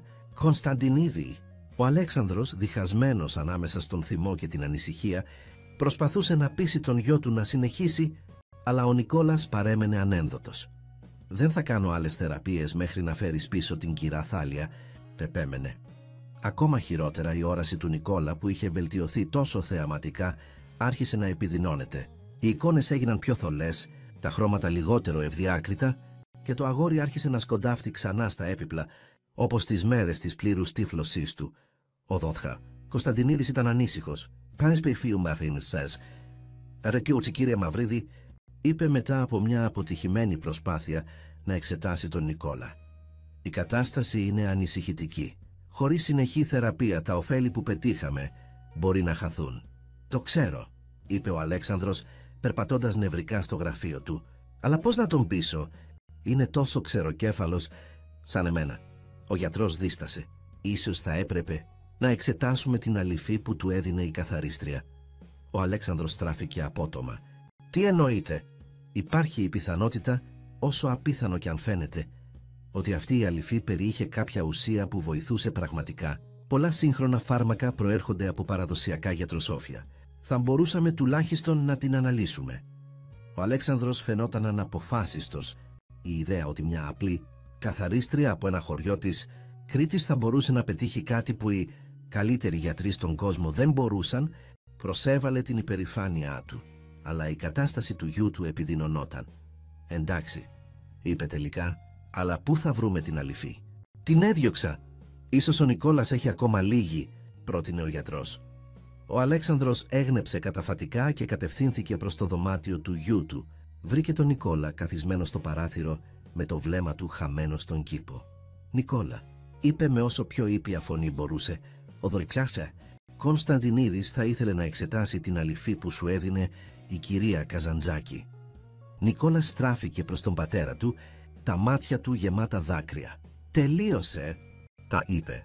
«Χρησιμοποίησα την τελευταία χθες το βράδυ». Ο Αλέξανδρος αναστέναξε. «Νικόλα, σε παρακαλώ, άσε μας να σε βοηθήσουμε». Ο Δεκαετά. Κωνσταντινίδης λέει ότι χωρίς συνεχή θεραπεία μπορεί να χάσεις την όρασή σου ξανά. «Έχω ήδη αρχίσει να τη χάνω», είπε ο Νικόλας. «Κάθε μέρα βλέπω λιγότερο. Γι' αυτό ακριβώς πρέπει να συνεχίσεις τις θεραπείες», είπε ο Αλέξανδρος, προσπαθώντας να μην ακουστεί απελπισμένος. «Μόνο αν φέρεις πίσω την κυρά Θάλια», επανέλαβε ο Νικόλας. Ο Αλέξανδρος πήρε μια βαθιά ανάσα, προσπαθώντας να ελέγξει τον θυμό του. «Νικόλα, είναι παράλογο. Δεν μπορείς να εξαρτάς την υγεία σου από τις προλήψεις μιας ηλικιωμένης γυναίκας». «Δεν είναι προλήψεις», είπε ο Νικόλας, η φωνή του γεμάτη πάθος. «Λειτουργεί. Με βοήθησε να δω τον κόσμο με τρόπους που δεν φαντάστηκες ποτέ». Ο Αλέξανδρος ήταν έτοιμος να απαντήσει θυμωμένα, αλλά σταμάτησε, βλέποντας τα δάκρυα στα μάτια του γιού του. Αυτό το παιδί, ο μονάκριβος γιος του, είχε υποφέρει τόσο πολύ. Και τώρα για πρώτη φορά είχε δει λίγο φως. Είχε αρχίσει να βλέπει τον κόσμο. Και αυτό το φως έσβηνε. «Θα δω τι μπορώ να κάνω», είπε τελικά ο Αλέξανδρος παραδεινόμενος. «Αλλά στο μεταξύ, σε παρακαλώ, συνέχισε τις θεραπείες». Ο Νικόλας δεν απάντησε, αλλά κατένευσε ελαφρά μια μικρή παραχώρηση που έδωσε στον Αλέξανδρο μια αμυδρή ελπίδα. Βγαίνοντας από το δωμάτιο, ο Αλέξανδρος αναζήτησε τη Μαρίνα. «Πρέπει να βρούμε την κυρία Καζαντζάκη», της είπε. Ο Νικόλας αρνείται να συνεργαστεί χωρίς αυτήν. Η Μαρίνα, που είχε αναπτύξει δεσμό με τον Νικόλα όλα αυτά τα χρόνια, δεν μπορούσε να κρύψει την ανακούφισή της. «Θα προσπαθήσω να τη βρω, κύριε Μαυρίδη. Νομίζω ότι έμενε σε ένα μικρό διαμέρισμα του ζωγράφου». «Κάντε ό,τι χρειαστεί», είπε ο Αλέξανδρος. «Πείτε της ότι θα την πληρώσω καλά. Διπλό μισθό, τριπλό, ό,τι θέλει. Απλώς φέρτε την πίσω». Η Μαρίνα έγνεψε και έφυγε βιαστικά, αφήνοντας τον Αλέξανδρο μόνο με τις σκέψεις του. Για πρώτη φορά στη ζωή του αισθανόταν ότι τα χρήματα και η δύναμή του ίσως να μην ήταν αρκετά. Ότι υπήρχαν πράγματα που δεν μπορούσε να ελέγξει, να αγοράσει ή να καταλάβει. Οι ώρες περνούσαν αργά. Ο Αλέξανδρος καθόταν στο γραφείο του, κοιτάζοντας φωτογραφίες του Νικόλα από όταν ήταν μωρό. Θυμόταν τη στιγμή που οι γιατροί του είπαν ότι ο γιος του ήταν τυφλός. Το σοκ, την άρνηση και μετά την αποφασιστικότητα να βρει μια λύση. Είχε αφιερώσει χρόνια και εκατομμύρια σε αυτή την αναζήτηση. Και όταν επιτέλους είχε έρθει η βελτίωση, την απέδωσε πλήρως στις δικές του προσπάθειες, στην επιστήμη, στην επιμονή του. Τι είχε πει η Μαρίνα? Ότι η κυρά Θάλια έμενε στου ζωγράφου. Αυτή ήταν μια γειτονιά της μεσαίας τάξης, γεμάτη μικρά διαμερίσματα και φοιτητικές κατοικίες. Τόσο διαφορετική από τον κόσμο του, από την πολυτελή έπαυλη στην Εκάλη. Ένα χτύπημα στην πόρτα τον έβγαλε από τις σκέψεις του. Ήταν η οικονόμος η Σοφία. «Συγγνώμη που σας ενοχλώ, κύριε Μαυρίδη, αλλά βρήκα αυτό στο θερμοκήπιο», είπε τίνοντάς του ένα μικρό κεραμικό δοχείο. «Νομίζω ότι ανήκε στην κυρία Καζαντζάκη. Το είχε αφήσει ανάμεσα στα βότανα». Ο Αλέξανδρος πήρε το δοχείο με προσοχή. Ήταν απλό, χειροποίητο, διακοσμημένο με ένα σχέδιο από βότανα και λουλούδια. Το άνοιξε και αμέσως ένα άρωμα γέμισε τον αέρα, βαθύ, γήινο-μενότες από δεντρολίβανο, λεβάντα και κάτι άλλο που δεν μπορούσε να αναγνωρίσει. «Είναι η Αλυφή», είπε, περισσότερο στον εαυτό του παρά στη Σοφία. «Πρέπει να τη δώσω αμέσως στον Κωνσταντινίδη». Βγήκε βιαστικά από το γραφείο, κατευθυνόμενος προς τα εργαστήρια όπου ο γιατρός εργαζόταν με την ομάδα του. «Ιδρύτα, Κωνσταντινίδη», φώναξε, μπαίνοντας απότομα. «Βρήκαμε την Αλυφή». Ο γιατρός σήκωσε το κεφάλι από το μικροσκόπιό του. «Αλήθεια, αυτό είναι εξαιρετικά νέα. Δώστε μου να τη δω». Ο Αλέξανδρος του έδωσε το δοχείο. Ο γιατρός το άνοιξε, μύρισε το περιεχόμενο και μετά πήρε μια μικρή ποσότητα με μια σπάτουλα και την εξέτασε προσεκτικά. «Μοιάζει με ένα μείγμα από έλαια και βότανα». «Έτσι εξήγησε», είπε. «Πολύ ενδιαφέρον. Θα χρειαστώ λίγες ώρες για να την αναλύσω πλήρως. Κάντε όσο πιο γρήγορα μπορείτε», είπε ο Αλέξανδρος. Η κατάσταση του Νικόλα επιδεινώνεται κάθε μέρα. Ο Κωνσταντινίδης έγνεψε και αμέσως άρχισε να εργάζεται, δίνοντας οδηγίες στην ομάδα του. Ο Αλέξανδρος παρακολουθούσε με νευρικότητα, καθώς οι επιστήμονες χώριζαν το μείγμα, το υπέβαλαν σε διάφορα χημικά τεστ και εξέταζαν τα αποτελέσματα. Μετά από σχεδόν 3 ώρες, ο Κωνσταντινίδης ήρθε προς τον Αλέξανδρο με ένα χαρτί γεμάτο χημικούς τύπους. «Είναι αξιοσημείωτο», είπε με έναν τόνο έκπληξης και θαυμασμού στη φωνή του. Η αληφή περιέχει μια σύνθετη μίξη βοτάνων, μερικά από τα οποία έχουν γνωστές νευροπροστατευτικές ιδιότητες. Υπάρχουν εκχυλίσματα δενδρολίβανου, λεβάντας και κάτι που μοιάζει με μια σπάνια ποικιλία βοτάνου που βρίσκεται μόνο στα βουνά της Κρήτης. «Και αυτό θα μπορούσε να βοηθήσει την όραση του Νικόλα?» ρώτησε ο Αλέξανδρος. «Θεωρητικά ναι», παραδέχτηκε ο γιατρός. «Μερικά από αυτά τα εκχυλίσματα έχουν αντιφλεγμονώδεις και νευροαναγεννητικές ιδιότητες. Σε συνδυασμό με τις θεραπείες μας, σταμάτησε σαν να συνειδητοποιούσε κάτι. Κύριε Μαυρίδη, είναι πιθανό οι θεραπείες μας και η αληφή να λειτουργούσαν συνεργατικά. Η αληφή μπορεί να ενίσχυσε τα αποτελέσματα της επιστημονικής θεραπείας». Ο Αλέξανδρος κάθισε σε μια καρέκλα, προσπαθώντας να επεξεργαστεί αυτές τις πληροφορίες. Ήταν δυνατόν μια απλή αληφή από βότανα, φτιαγμένη από μια ηλικιωμένη γυναίκα από ένα χωριό της Κρήτης, είχε συνεισφέρει στην αποκατάσταση της όρασης του γιού του? «Μπορείτε να αναπαράγετε το μείγμα?» ρώτησε τελικά ο δότρια. Κωνσταντινίδης δίστασε. «Μπορούμε να αναπαράγουμε τα χημικά συστατικά, αλλά υπάρχουν μερικά στοιχεία στη σύνθεση που δεν μπορώ να εντοπίσω ακριβώς. Θα χρειαζόμασταν τη γνώση της συνταγής». Ο Αλέξανδρος αναστέναξε. «Πού σημαίνει ότι χρειαζόμαστε την κυρία Καζαντζάκη?» «Φοβάμαι πως ναι», είπε ο γιατρός. Εκείνη τη στιγμή η Μαρίνα μπήκε βιαστικά στο εργαστήριο. «Κύριε Μαυρίδη, βρήκα την κυρία Καζαντζάκη». Ο Αλέξανδρος σηκώθηκε απότομα. «Πού είναι?» «Αρνείται να έρθει», είπε η Μαρίνα με λύπη. «Λέει ότι δεν πρόκειται να επιστρέψει μετά από τον τρόπο με τον οποίο την απολύσατε. Αλλά μου έδωσε αυτό». Έδωσε στον Αλέξανδρο ένα μικρό φάκελο. Μέσα υπήρχε μια χειρόγραφη συνταγή, γραμμένη με προσεκτική καλλιγραφία, που περιέγραφε τα ακριβή βότανα και τις αναλογίες για την αληφή. «Μου είπε ότι αυτή είναι η συνταγή για την αληφή», εξήγησε η Μαρίνα. «Είπε ότι μπορείτε να τη φτιάξετε μόνοι σας, αλλά υπάρχει ένα συστατικό που δεν μπορεί να γραφτεί σε χαρτί».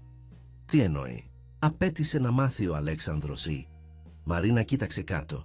Είπε ότι το πιο σημαντικό συστατικό είναι η αγάπη χωρίς όρους και η αποδοχή, ότι χωρίς αυτά η αληφή είναι απλώς ένα μείγμα από βότανα. Ο Αλέξανδρος κοίταξε τη συνταγή και μετά τον δοθόρτα. «Κωνσταντινίδη, μπορούμε να το φτιάξουμε με αυτό. Θέστε τη σύντατα να φέρει τις όνες αμερικανφίλμανε, μπορούμε να προσπαθήσουμε», είπε ο γιατρός. «Αλλά αν υπάρχουν μυστικά στη διαδικασία παρασκευής, πρέπει να τη φέρουμε πίσω», είπε τελικά ο Αλέξανδρος παίρνοντας μια απόφαση. «Πείτε μου την ακριβή διεύθυνση, Μαρίνα. Θα πάω να τη βρω ο ίδιος». «Εσείς, κύριε?» Η Μαρίνα δεν μπορούσε να κρύψει την έκπληξή της. «Ναι, εγώ», είπε ο Αλέξανδρος. «Αυτή τη φορά θα το κάνω σωστά». Λίγη ώρα αργότερα, η μαύρη λιμουζίνα του Αλέξανδρου Μαυρίδη στάθμευε μπροστά σε μια παλιά πολυκατοικία του ζωγράφου. Ο οδηγός άνοιξε την πόρτα και ο Αλέξανδρος βγήκε, κοιτάζοντας το ταπεινό κτίριο μπροστά του. Ανέβηκε τις σκάλες μέχρι τον τρίτο όροφο. Δεν υπήρχε ασανσέρ και στάθηκε μπροστά σε μια απλή ξύλινη πόρτα. Πήρε μια βαθιά ανάσα και χτύπησε. Η πόρτα άνοιξε μετά από λίγο και η κυρά Θάλια στάθηκε μπροστά του, ντυμένη με ένα απλό μαύρο φόρεμα, τα γκρίζα της μαλλιά πιασμένα σε έναν απλό κότσο. «Κύριε Μαυρίδη», είπε ήρεμα χωρίς να δείξει έκπληξη. «Σας περίμενα». «Με περιμένατε?» Ο Αλέξανδρος δεν μπορούσε να κρύψει την έκπληξή του. «Ήξερα ότι θα έρθετε αργά ή γρήγορα», είπε η κυρά Θάλια. «Μπείτε». Ο Αλέξανδρος την ακολούθησε μέσα στο μικρό διαμέρισμα. Ήταν απλό αλλά καθαρό, γεμάτο με γλάστρες με βότανα και λουλούδια και μερικά απλά έπιπλα. Ένα παλιό ξύλινο τραπέζι στο κέντρο του σαλονιού ήταν καλυμμένο με διάφορα βαζάκια, μπουκαλάκια και αποξηραμένα βότανα. «Καθίστε», είπε η κυρά Θάλια δείχνοντας μια καρέκλα. «Θα φτιάξω τσάι». Ο Αλέξανδρος κάθισε νιώθοντας παράξενα εκτός τόπου σε αυτό το ταπεινό περιβάλλον. Παρατήρησε ότι η τύχη ήταν διακοσμημένη με παλιές φωτογραφίες, πιθανόν από το χωριό της στην Κρήτη, και μερικές εικόνες Αγίων. Η κυρά Θάλια επέστρεψε με 2 φλιτζάνια τσάι και κάθισε απέναντί του. «Λοιπόν, κύριε Μαυρίδη, γιατί είστε εδώ?» Ο Αλέξανδρος ήπιε μια γουλιά από το τσάι. Ήταν αρωματικό και ζεστό, με νότες από βότανα που δεν μπορούσε να αναγνωρίσει. «Ήρθα για να σας ζητήσω να επιστρέψετε», είπε ευθέως. «Ο Νικόλας σας χρειάζεται». «Αλήθεια», είπε η κυρά Θάλια με ένα ελαφρύ χαμόγελο. «Ή μήπως εσείς χρειάζεστε τη συνταγή μου?» Ο Αλέξανδρος αισθάνθηκε ένα κύμα θυμού, αλλά το καταπίεσε. «Κάτι μπακακορασίεσαι», ζήτημασαν και τα δύο, ας παραδέχτηκε. Ο Νικόλας αρνείται να συνεχίσει τις θεραπείες του χωρίς εσάς και η όρασή του επιδεινώνεται. Η κυρά Θάλια έγνεψε σοβαρά. Η αληφή λειτουργεί μόνο όταν υπάρχει πλήρης αποδοχή, κύριε Μαυρίδη. Όταν το παιδί γνωρίζει ότι είναι αγαπητό, όχι παρά την τύφλωσή του, αλλά με την τύφλωσή του. Εννοείται ότι εγώ... Ο Αλέξανδρος σταμάτησε, αναλογιζόμενος τα λόγια της. «Αγαπάτε το παιδί σας», είπε η κυρά Θάλια με καλοσύνη. «Δεν αμφιβάλλω γι' αυτό, αλλά έχετε αγωνιστεί τόσο πολύ να τον διορθώσετε, που ίσως του έχετε δώσει την εντύπωση ότι η αγάπη σας εξαρτάται από την ικανότητά του να δει». Ο Αλέξανδρος ένιωσε ένα βάρος στην καρδιά του. Είχε δίκιο. Είχε κάνει τον Νικόλα να αισθάνεται έτσι. «Ήθελα μόνο το καλύτερο για αυτόν», είπε σιγανά. «Το ξέρω», είπε η κυρά Θάλια, «αλλά μερικές φορές το καλύτερο δεν είναι αυτό που νομίζουμε». Σηκώθηκε και πήγε σε ένα μικρό έπιπλο, από το οποίο έβγαλε ένα κουτί. Το άνοιξε και αποκάλυψε μέσα πολλά μικρά δοχεία με αληφή. «Έχω φτιάξει περισσότερα», έτσι εξήγησε, είπε, «αλλά δεν θα λειτουργήσουν αν δεν αλλάξει κάτι στην καρδιά σας». Ο Αλέξανδρος κοίταξε τα βαζάκια και μετά την κυρά Θάλια. «Τι πρέπει να αλλάξει?» ρώτησε, αισθανόμενος για πρώτη φορά στη ζωή του πραγματικά ταπεινός. «Πρέπει να αποδεχτείτε ότι η τύφλωση του Νικόλα δεν είναι ένα πρόβλημα που πρέπει να λυθεί. Αλλά μέρος του ποιος είναι?» είπε η κυρά Θάλια. «Ότι είναι αγαπητός και πλήρης, είτε βλέπει είτε όχι». Η επιστροφή της κυρά Θάλια στην έπαυλη Μαυρίδη προκάλεσε ανάμεικτες αντιδράσεις. Η Μαρίνα και το υπόλοιπο προσωπικό της υπηρεσίας τη χαιρέτησαν με χαρά, αναγνωρίζοντας τη θετική της επίδραση στο νεαρό αφεντικό τους. Ο Δόκτωρα Κωνσταντινίδης από την άλλη παρέμενε επιφυλακτικός, αν και η ανάλυση της αληφής τον είχε εντυπωσιάσει. Αλλά κανείς δεν ήταν πιο ευτυχισμένος από τον Νικόλα. Όταν άκουσε τη φωνή της κυρά Θάλια στο διάδρομο, έτρεξε από το δωμάτιό του με μια ταχύτητα που ξάφνιασε ακόμη και τον ίδιο, δεδομένης της περιορισμένης του όρασης. «Κυρά Θάλια», φώναξε πέφτοντας στην αγκαλιά της. «Γύρισες?» Η ηλικιωμένη γυναίκα τον αγκάλιασε σφιχτά. «Ναι, παιδί μου». Γύρισα. Ο Αλέξανδρος στεκόταν λίγο πιο πίσω, παρακολουθώντας τη σκηνή με ένα μείγμα συγκίνησης και έκπληξης. Ποτέ πριν δεν είχε δει τον γιο του να αντιδρά έτσι σε κανέναν, ούτε καν στον ίδιο. «Η κυρά Θάλια θα μείνει μαζί μας από εδώ και πέρα, Νικόλα», τσι ανακοίνωσε ο Αλέξανδρος. «Έχω ετοιμάσει ένα δωμάτιο για εκείνη στην πτέρυγα με τα υπνοδωμάτια. Κοντά στο δικό σου». Ο Νικόλας στράφηκε προς τον πατέρα του με έκπληξη και χαρά στο πρόσωπό του. «Αλήθεια, πατέρα, δεν θα είναι πια καθαρίστρια?» «Ότι κατέτενεσαι, όχι», είπε ο Αλέξανδρος. «Η κυρία Καζαντζάκη είναι εδώ ως σύμβουλος. Για σένα, για μένα, για όλους μας». Η έκφραση απορίας στο πρόσωπο του Νικόλα ήταν εμφανής, ακόμα κι αν τα μάτια του δεν μπορούσαν να εστιάσουν καλά. «Άλλαξες γνώμη για την κυρά Θάλια?»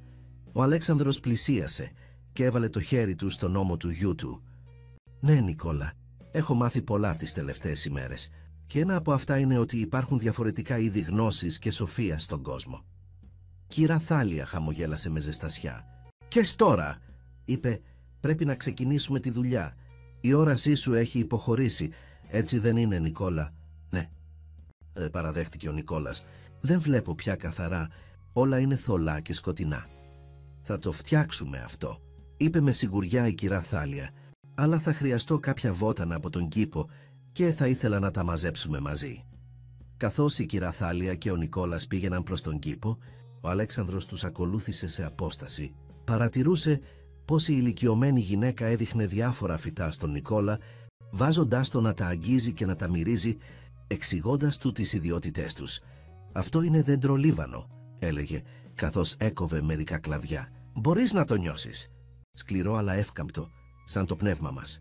Και η μυρωδιά του, δυνατή, καθαρή, αναζωογονητική». Ο Νικόλας εισέπνεε βαθιά, απολαμβάνοντας το άρωμα. «Μου αρέσει», είπε. «Με κάνει να νιώθω ζωντανός». «Και αυτό ακριβώς κάνει», είπε η κυρά Θάλια. «Ζωντανεύει τις αισθήσεις, αφυπνίζει το μυαλό». Συνέχισαν να μαζεύουν διάφορα βότανα, λεβάντα, θυμάρι, φασκόμηλο και κάποια που ο Αλέξανδρος δεν αναγνώριζε. Η κυρά Θάλια εξηγούσε για το καθένα, συνδέοντάς τα με χρώματα, συναισθήματα και αναμνήσεις. Αργότερα εκείνο το απόγευμα, ο Αλέξανδρος βρήκε την κυρά Θάλια στην κουζίνα να παρασκευάζει την αληφή. Είχε απλώσει τα βότανα που είχαν συλλέξει νωρίτερα, μαζί με διάφορα έλαια και άλλα συστατικά που είχε φέρει από το σπίτι της. «Μπορώ να παρακολουθήσω?» ρώτησε διστακτικά. Η κυρά Θάλια σήκωσε το βλέμμα της και χαμογέλασε. «Φυσικά, κύριε Μαυρίδη, ελάτε, καθίστε». Ο Αλέξανδρος κάθισε απέναντί της, παρατηρώντας καθώς κόπανιζε τα βότανα σε ένα γουδί, προσθέτοντας λάδι, μέλι και άλλα συστατικά με προσεκτικές κινήσεις. «Είστε από την Κρήτη, έτσι δεν είναι?» ρώτησε ο Αλέξανδρος, προσπαθώντας να ξεκινήσει μια συζήτηση. «Ναι, από ένα μικρό χωριό στα Λευκά Όρη», μου απάντησε η κυρά Θάλια χωρίς να σταματήσει τη δουλειά της. «Μεγάλωσα εκεί όπως και η μητέρα μου και η μητέρα της πριν από αυτήν». «Και πώς μάθατε για τα βότανα, για την αληφή?» «Η γιαγιά μου ήταν γνωστή στο χωριό μας ως θεραπεύτρια», ας εξήγησε η κυρά Θάλια. «Άνθρωποι έρχονταν από μακριά για να ζητήσουν τη βοήθειά της. Μου δίδαξε όλα όσα ήξερε από μικρή ηλικία». Ο Αλέξανδρος την παρατηρούσε προσεκτικά. Παρά τα απλά της ρούχα και τις ρητίδες του χρόνου στο πρόσωπό της, υπήρχε μια αξιοπρέπεια και μια σοφία που ξεχώριζε. «Γιατί αποφασίσατε να εργαστείτε ως καθαρίστρια?» ρώτησε. «Με τις γνώσεις σας θα μπορούσατε να κάνετε τόσα άλλα πράγματα». Η κυρά Θάλια χαμογέλασε, καθώς συνέχιζε να ανακατεύει το μείγμα. «Δεν είναι το τι κάνεις που έχει σημασία, κύριε Μαυρίδη, αλλά πώς το κάνεις και γιατί. Κάθε εργασία έχει αξιοπρέπεια όταν γίνεται με αγάπη». Ο Αλέξανδρος σκέφτηκε τα λόγια της. Ήταν τόσο διαφορετικά από τον δικό του κόσμο, όπου η επιτυχία μετριόταν με χρήματα, δύναμη και κοινωνική θέση. «Ίσως έχετε δίκιο», παραδέχτηκε. Η κυρά Θάλια πρόσθεσε ένα τελευταίο συστατικό στο μείγμα, μερικές σταγόνες από ένα μικρό μπουκάλι με ένα υγρό που έμοιαζε με λάδι. «Αυτό», εξήγησε, «είναι ένα ειδικό έλαιο από ένα φυτό που φύεται μόνο στα βουνά της Κρήτης. Το μαζεύουμε κάτω από το πλήρες φεγγάρι, όταν οι δυνάμεις της φύσης είναι στο απόγειό τους». Ο Αλέξανδρος την κοίταξε με περιέργεια. Πριν από μερικές μέρες θα είχε απορρίψει όλα αυτά ως δυσιδαιμονίες και προλήψεις. Τώρα δεν ήταν τόσο σίγουρος. «Είναι αυτό το μυστικό συστατικό?» ρώτησε. Η κυρά Θάλια τον κοίταξε με ένα μυστηριώδες χαμόγελο. «Το έλαιο είναι σημαντικό, ναι, αλλά το αληθινό μυστικό συστατικό», σταμάτησε, απλώνοντας τα χέρια της πάνω από το μείγμα και κλείνοντας τα μάτια της σαν να προσευχόταν. «Είναι η πρόθεση, η αγάπη και η συμπόνια με την οποία φτιάχνεται». Αλέξανδρος παρακολουθούσε με δέος, καθώς η κυρά Θάλια ολοκλήρωνε την προετοιμασία, μεταφέροντας προσεκτικά το μείγμα σε μικρά βαζάκια. «Είναι έτοιμη», ανακοίνωσε τελικά. «Τώρα πρέπει να την εφαρμόσουμε στα μάτια του Νικόλα και να συνεχίσουμε τις θεραπείες του δράκτου Κωνσταντινίδη». «Πιστεύετε ότι οι δύο θεραπείες μπορούν να λειτουργήσουν μαζί?» ρώτησε ο Αλέξανδρος. «Φυσικά», είπε η κυρά Θάλια. «Η επιστήμη και η παράδοση δεν είναι αντίθετες, αλλά συμπληρωματικές. Όπως το φεγγάρι και ο ήλιος, το ένα φωτίζει εκεί που το άλλο δεν μπορεί να φτάσει». Εκείνο το βράδυ, ο Νικόλας υποβλήθηκε στην κανονική του θεραπεία με τον Δ. Κωνσταντινίδη και μετά η κυρά Θάλια άπλωσε την αληφή γύρω από τα μάτια του. Αυτή τη φορά ο Αλέξανδρος παρακολουθούσε με σεβασμό, αντί για σκεπτικισμό. «Αισθάνομαι κάτι», είπε ο Νικόλας, καθώς η αληφή άρχισε να διαπερνά το δέρμα του. «Μια ζεστασιά και ένα μικρό τσίμπημα. Αυτό είναι καλό», είπε η κυρά Θάλια. «Σημαίνει ότι λειτουργεί. Τώρα κλείσε τα μάτια σου και αναπαύσου. Θα μείνω εδώ μέχρι να κοιμηθείς». Καθώς ο Νικόλας ξάπλωνε, η κυρά Θάλια άρχισε να τραγουδά απαλά ένα παλιό κριτικό νανούρισμα. Η φωνή της ήταν βαθιά και γλυκιά, γεμάτη με τη σοφία των αιώνων. Ο Αλέξανδρος αναγνώρισε τη μελωδία. Η δική του μητέρα του τραγουδούσε το ίδιο νανούρισμα όταν ήταν μικρός. Μετά από λίγο, ο Νικόλας είχε αποκοιμηθεί, η κυρά Θάλια σηκώθηκε ήσυχα και ακολούθησε τον Αλέξανδρο έξω από το δωμάτιο. «Τι θα γίνει τώρα?» ρώτησε ο Αλέξανδρος καθώς έκλειναν την πόρτα. «Τώρα περιμένουμε», είπε η κυρά Θάλια. «Η θεραπεία χρειάζεται χρόνο, υπομονή και πίστη». «Πίστη», επανέλαβε ο Αλέξανδρος. Ήταν μια λέξη που σπάνια χρησιμοποιούσε ένας ξένος στο λεξιλόγιο του ορθολογισμού και του πραγματισμού του. «Ναι, κύριε Μαυρίδη, πίστη», είπε η κυρά Θάλια με ένα ήρεμο χαμόγελο. «Όχι μόνο στη θεραπεία, αλλά και στον Νικόλα και στον εαυτό σας». Το επόμενο πρωί ο Νικόλας ξύπνησε με ένα ξαφνικό ξεφώνημα που τρόμαξε όλο το σπίτι. Ο Αλέξανδρος έτρεξε στο δωμάτιό του, φοβούμενος ότι κάτι είχε πάει στραβά. «Νικόλα», φώναξε μπαίνοντας βιαστικά. «Τι συμβαίνει?» Ο Νικόλας στεκόταν στη μέση του δωματίου, τα μάτια του ορθάνυχτα, κοιτάζοντας τριγύρω σαν να έβλεπε τα πάντα για πρώτη φορά. «Πατέρα», είπε με φωνή γεμάτη έκπληξη και χαρά. «Μπορώ να σε δω?» «Καθαρά. Το πρόσωπό σου έχεις γκρίζα μαλλιά και μπλε μάτια» και ο Αλέξανδρος έμεινε ακίνητος, σχεδόν φοβούμενος να πιστέψει αυτό που άκουγε. «Αλήθεια, μπορείς να δεις καθαρά?» «Θα συντύχει μας τούις». «Τούτος ναι», είπε ο Νικόλας περιστρεφόμενος για να κοιτάξει το δωμάτιό του. «Τα κίντα σύντομα αρεσίδισιμ. Δισκούν τα πάντα, τα χρώματα, τα σχήματα. Είναι όλα εδώ. Είναι τόσο όμορφα». Η κυρά Θάλια και η Μαρίνα έφτασαν στο δωμάτιο ακολουθούμενες σύντομα από τον Δωρίτσα Κωνσταντινίδη. Όλοι στέκονταν έκπληκτοι, παρακολουθώντας καθώς ο Νικόλας τρέχει από τη μία πλευρά στην άλλη, δείχνοντας και ονομάζοντας αντικείμενα που δεν είχε δει ποτέ πριν. «Αυτό είναι το γραφείο μου και αυτή είναι η βιβλιοθήκη μου και εκεί έξω ο κήπος. Μπορώ να δω τα λουλούδια, τα δέντρα, τον ουρανό».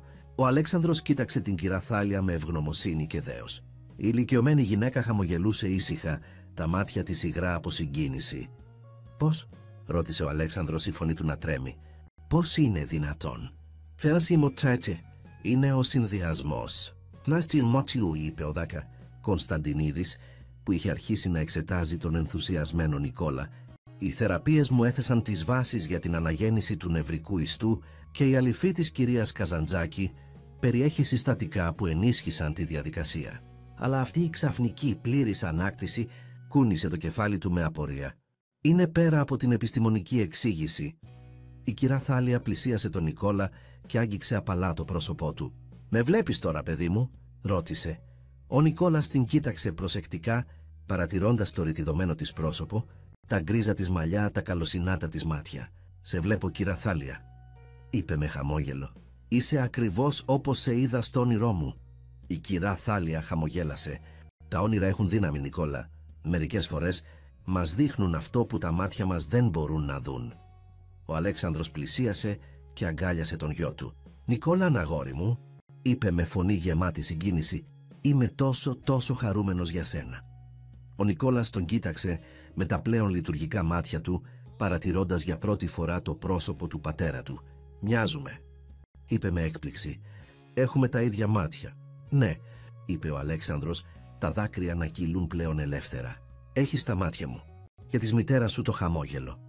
Καθώς η οικογένεια γιόρταζε, η κυρά Θάλια αποσύρθηκε διακριτικά από το δωμάτιο, αφήνοντάς τους να απολαύσουν τη στιγμή τους. Ο Δωρή Κωνσταντινίδης την ακολούθησε στον διάδρομο. «Κυρία Καζαντζάκη», είπε, «οφείλω να παραδεχτώ ότι ήμουν σκεπτικός για τις μεθόδους σας, αλλά τώρα δεν ξέρω τι να πω». Η κυρά Θάλια του χαμογέλασε καλοσυνάτα. «Δεν υπάρχει ανάγκη να πείτε τίποτα, γιατρέ.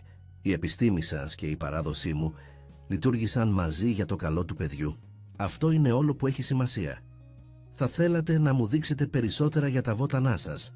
ρώτησε ο γιατρός, η επιστημονική του περιέργεια να αναζωπυρώνεται. «Πιστεύω ότι μπορεί να υπάρχουν πτυχές της παραδοσιακής γνώσης που η σύγχρονη ιατρική έχει παραβλέψει». «Με χαρά, γιατρέ», είπε η κυρά Θάλια. «Υπάρχει πολλή σοφία στις παλιές μεθόδους, όπως υπάρχει μεγάλη δύναμη στις νέες. Μαζί μπορούν να κάνουν θαύματα». Καθώς περπατούσαν προς την κουζίνα, η κυρά Θάλια σταμάτησε για μια στιγμή, κοιτάζοντας έξω από το παράθυρο προς τον κήπο.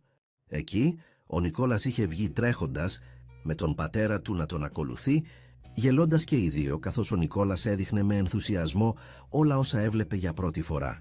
Τα λουλούδια, τα δέντρα, τα πουλιά στον ουρανό.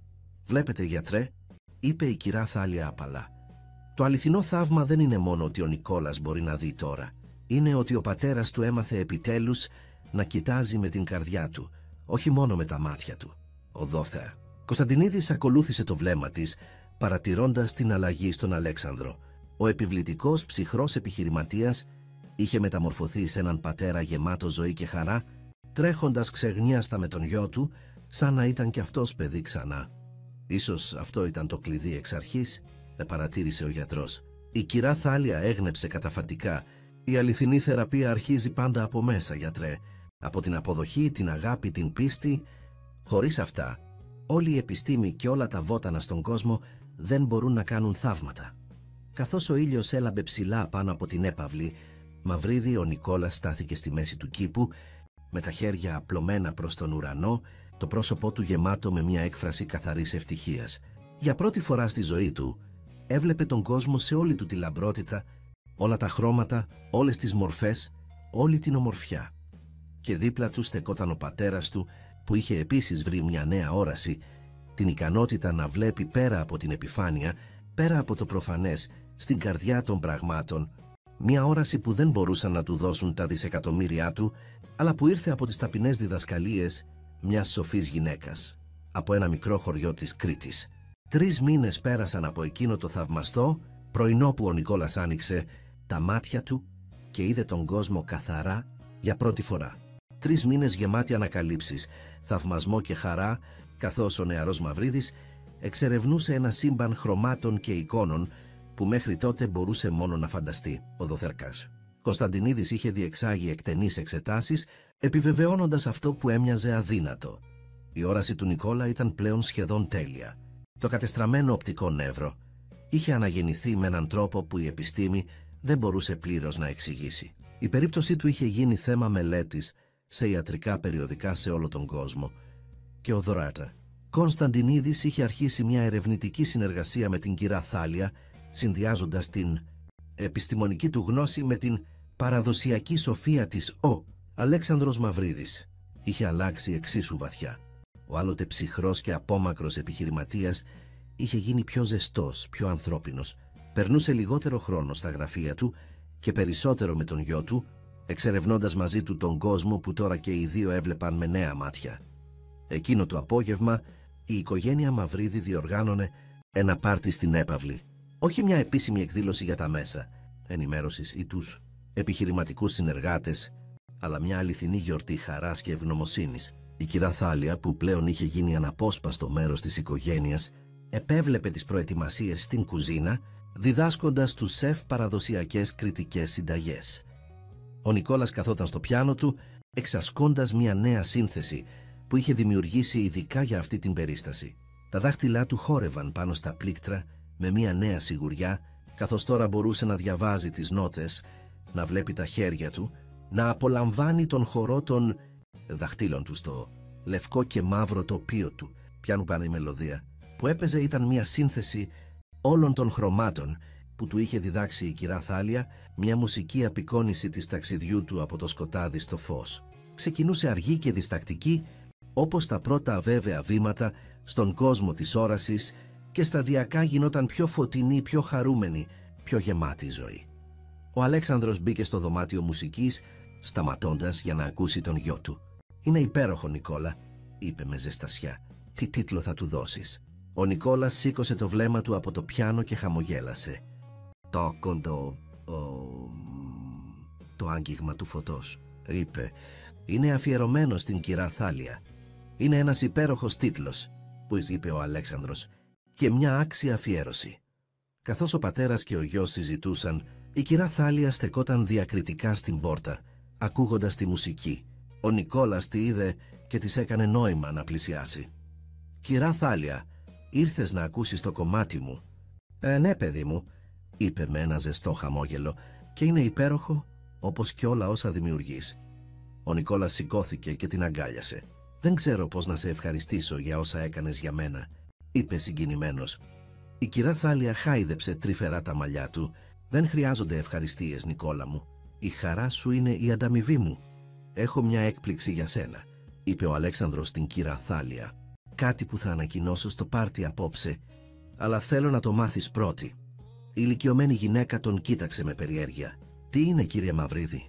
«Πρώτα απ' όλα, νομίζω ότι είναι καιρός να με αποκαλείς Αλέξανδρο», είπε με ένα χαμόγελο.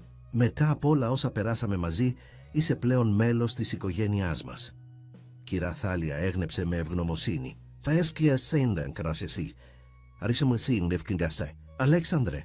«Δεύτερον», συνέχισε ο Αλέξανδρος, «ίδρυσα ένα νέο φιλανθρωπικό ίδρυμα, το Ίδρυμα Φωτός Νικόλα Μαυρίδη. Ο σκοπός του είναι να συνδυάζει την παραδοσιακή γνώση με τη σύγχρονη ιατρική για να βοηθήσει παιδιά με προβλήματα όρασης σε όλη την Ελλάδα. Τα μάτια της κυρά Θάλιας γέμισαν με δάκρυα. «Αυτό είναι υπέροχο, Αλέξανδρε. Και θέλω εσύ να είσαι η διευθύντρια του τμήματος παραδοσιακής ιατρικής», που είπε ο Αλέξανδρος. «Η γνώση σου δεν πρέπει να χαθεί. Πρέπει να μοιραστεί και να διδαχθεί στις νέες γενιές». Η κυρά Θάλια έμεινε σιωπηλή για μια στιγμή, συγκινημένη από την προσφορά. «Είναι μεγάλη τιμή», είπε τελικά, «και μεγάλη ευθύνη. Αλλά ναι, θα ήθελα να συνεισφέρω σε αυτό το έργο». Ο Νικόλας χειροκρότησε με ενθουσιασμό. «Αυτό σημαίνει ότι θα βοηθήσεις και άλλα παιδιά όπως βοήθησες εμένα». «Κακομισήμουσε μας Μικαέωσιν σταδαμπένια και είναι επιπλέον», και πρόσθεσε ο Αλέξανδρος, «το Ίδρυμα θα χρηματοδοτήσει τη συλλογή και διατήρηση παραδοσιακών θεραπευτικών γνώσεων από όλη την Ελλάδα. Θα δημιουργήσουμε μία βιβλιοθήκη και ένα εργαστήριο όπου οι παλιές συνταγές και μέθοδοι μπορούν να μελετηθούν και να συνδυαστούν με τη σύγχρονη επιστήμη. Ένας συνδυασμός του παλιού και του νέου», είπε η κυρά Θάλια, «όπως ο συνδυασμός που έδωσε στον Νικόλα την όρασή του». «Ακριβώς», που είπε ο Αλέξανδρος. «Έμαθα ότι κανένας τρόπος σκέψης δεν έχει όλες τις απαντήσεις. Χρειαζόμαστε και την παράδοση και την επιστήμη και την πίστη και τη λογική».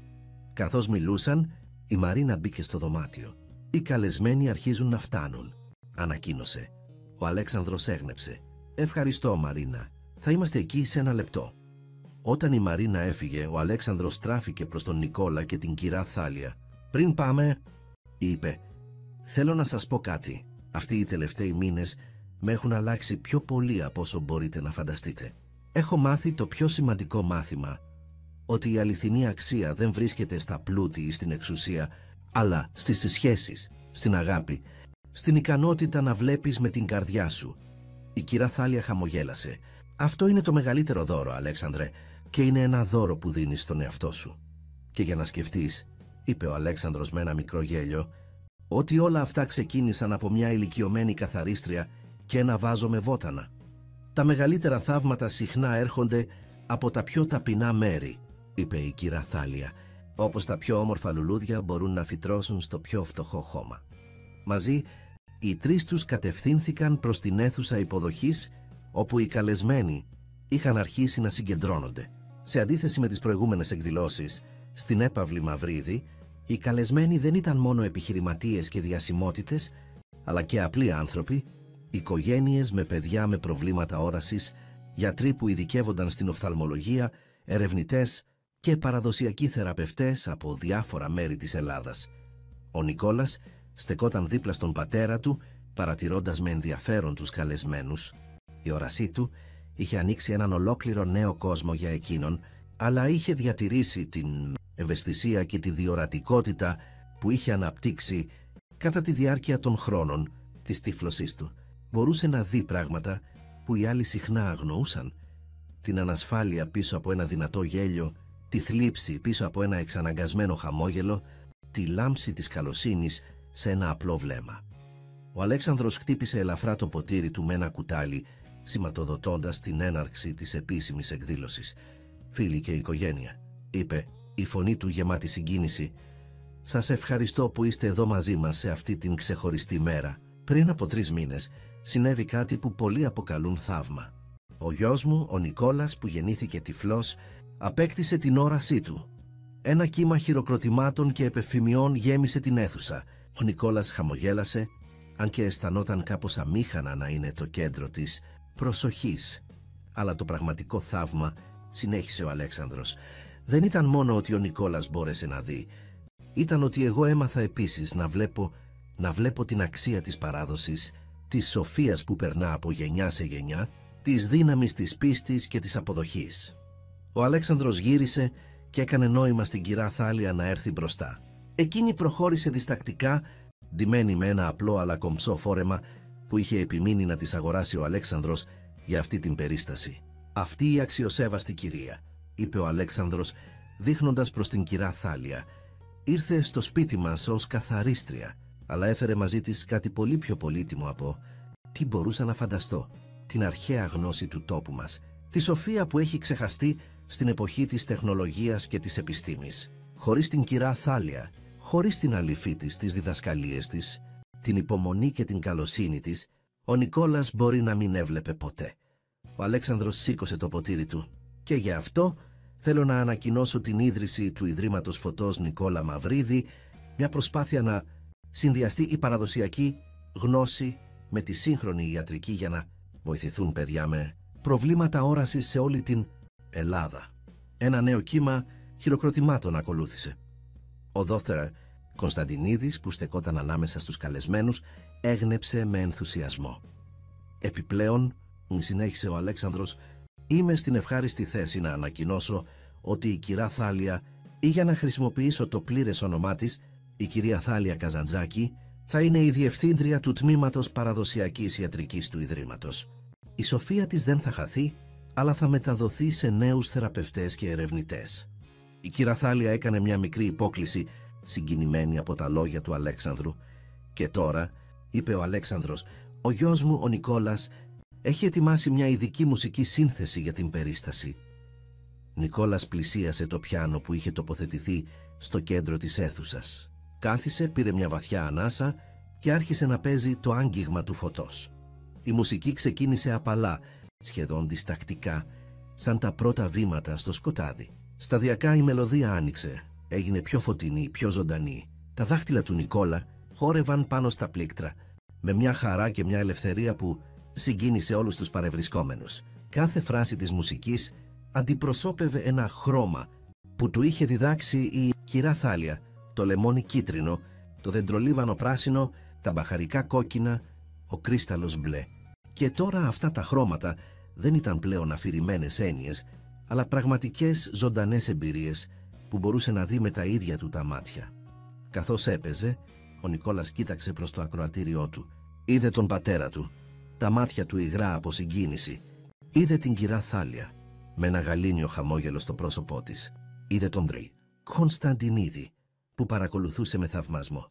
Είδε τα άλλα παιδιά με προβλήματα όρασης, τα πρόσωπά τους γεμάτα ελπίδα και προσδοκία.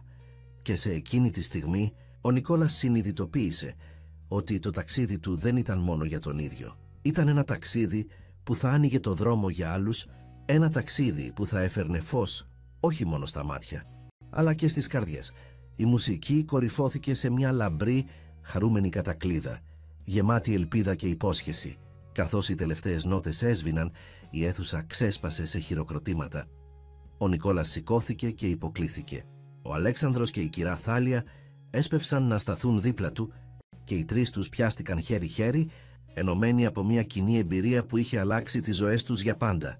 «Σε ευχαριστώ», ψιθύρισε ο Νικόλας στην κυρά Θάλια. «Για όλα, όχι παιδί μου», είπε εκείνη με ένα τρυφερό χαμόγελο. «Εσύ έφερες το φως σε όλους μας». Αργότερα εκείνο το βράδυ, όταν το πάρτι είχε τελειώσει και οι περισσότεροι καλεσμένοι είχαν φύγει, ο Νικόλας στεκόταν στη βεράντα, κοιτάζοντας τα αστέρια. Η κυρά Θάλια τον βρήκε εκεί χαμένο στις σκέψεις του. «Τι σκέφτεσαι, Νικόλα μου?» ρώτησε στεκόμενη δίπλα του. «Σκέφτομαι πόσο μακριά έχουμε έρθει», είπε ο Νικόλας, «και πόσο τυχερός είμαι». «Η τύχη δεν έχει καμία σχέση με αυτό», είπε η κυρά Θάλια. «Ήταν η δύναμη της καρδιάς σου, η αγνότητά της που προσέλκυσε τη θεραπεία». Ο Νικόλας γύρισε να την κοιτάξει. «Κυρά Θάλια, υπάρχει κάτι που πάντα ήθελα να σε ρωτήσω. Πώς ήξερες ότι θα μπορούσα να δω όταν όλοι οι γιατροί έλεγαν ότι ήταν αδύνατο?» Η κυρά Θάλια χαμογέλασε μυστηριωδώς. «Υπάρχουν πράγματα που δεν μπορεί να δει η επιστήμη, Νικόλα. Όταν σε είδα για πρώτη φορά, είδα ένα φως να λάμπει μέσα σου. Ένα φως τόσο δυνατό που ήταν σαν να φώναζε να βγει προς τα έξω. Ήξερα ότι αυτό το φως έπρεπε να βρει τον δρόμο του». «Και ο πατέρας μου», ρώτησε ο Νικόλας, «πώς ήξερες ότι θα άλλαζε?» «Επειδή είδα την αγάπη στα μάτια του», είπε η κυρά Θάλια.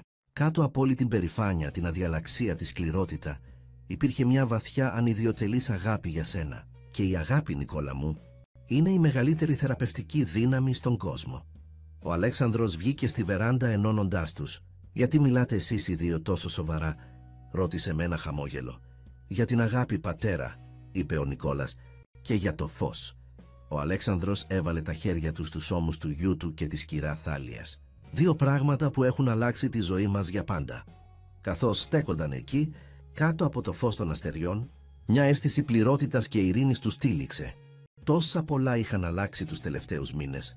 Τόσα πολλά είχαν μάθει και τώρα με το νέο ίδρυμα, τόσα πολλά ακόμα είχαν να προσφέρουν στον κόσμο. Ο Νικόλας κοίταξε ψηλά στον έναστρο ουρανό, θαυμάζοντας την ομορφιά του σύμπαντος που τώρα μπορούσε να δει. Αλλά ήξερε ότι η αληθινή ομορφιά, η αληθινή όραση ερχόταν από μέσα. Ήταν η ικανότητα να βλέπεις με την καρδιά, να νιώθεις με την ψυχή, να αγαπάς χωρίς όρους. «Σας αγαπώ», είπε απλά κοιτάζοντας τον πατέρα του και την κυρά Θάλια. «Και εμείς σε αγαπάμε, παιδί μου», είπε η κυρά Θάλια, το πρόσωπό της να λάμπει στο φως του φεγγαριού. «Περισσότερο από όσο μπορείς να φανταστείς», πρόσθεσε ο Αλέξανδρος, σφίγγοντας τον ώμο του γιού του. Και καθώς οι τρεις τους στέκονταν εκεί, κάτω από το μεγαλείο του έναστρου ουρανού, ήξεραν ότι είχαν βρει κάτι πολύ πιο πολύτιμο από την όραση. Είχαν βρει ο ένας τον άλλο. Και αυτό ήταν το μεγαλύτερο θαύμα απ' όλα. Φιν της ιστορίας, αγαπητοί φίλοι, ελπίζουμε η ιστορία του Νικόλα, του Αλέξανδρου και της κυρά Θάλιας να σας συγκίνησε όπως συγκίνησε και μας. Το ταξίδι από το σκοτάδι στο φως είναι μια διαδρομή που όλοι ακολουθούμε με τον δικό μας τρόπο. Αν σας άρεσε αυτή η ιστορία, σας παρακαλούμε να την μοιραστείτε, να αφήσετε το σχόλιο σας και να εγγραφείτε στο κανάλι μας για περισσότερες συγκινητικές αφηγήσεις που αγγίζουν την καρδιά και φωτίζουν την ψυχή. Έχουμε ετοιμάσει μια ειδική συλλογή με παρόμοιες ιστορίες αγάπης, ελπίδας και μεταμόρφωσης. Θα τη βρείτε κάνοντας κλικ στον σύνδεσμο στα αριστερά σας. Σας περιμένουμε στα σχόλια για να μοιραστείτε τις σκέψεις και τα συναισθήματά σας.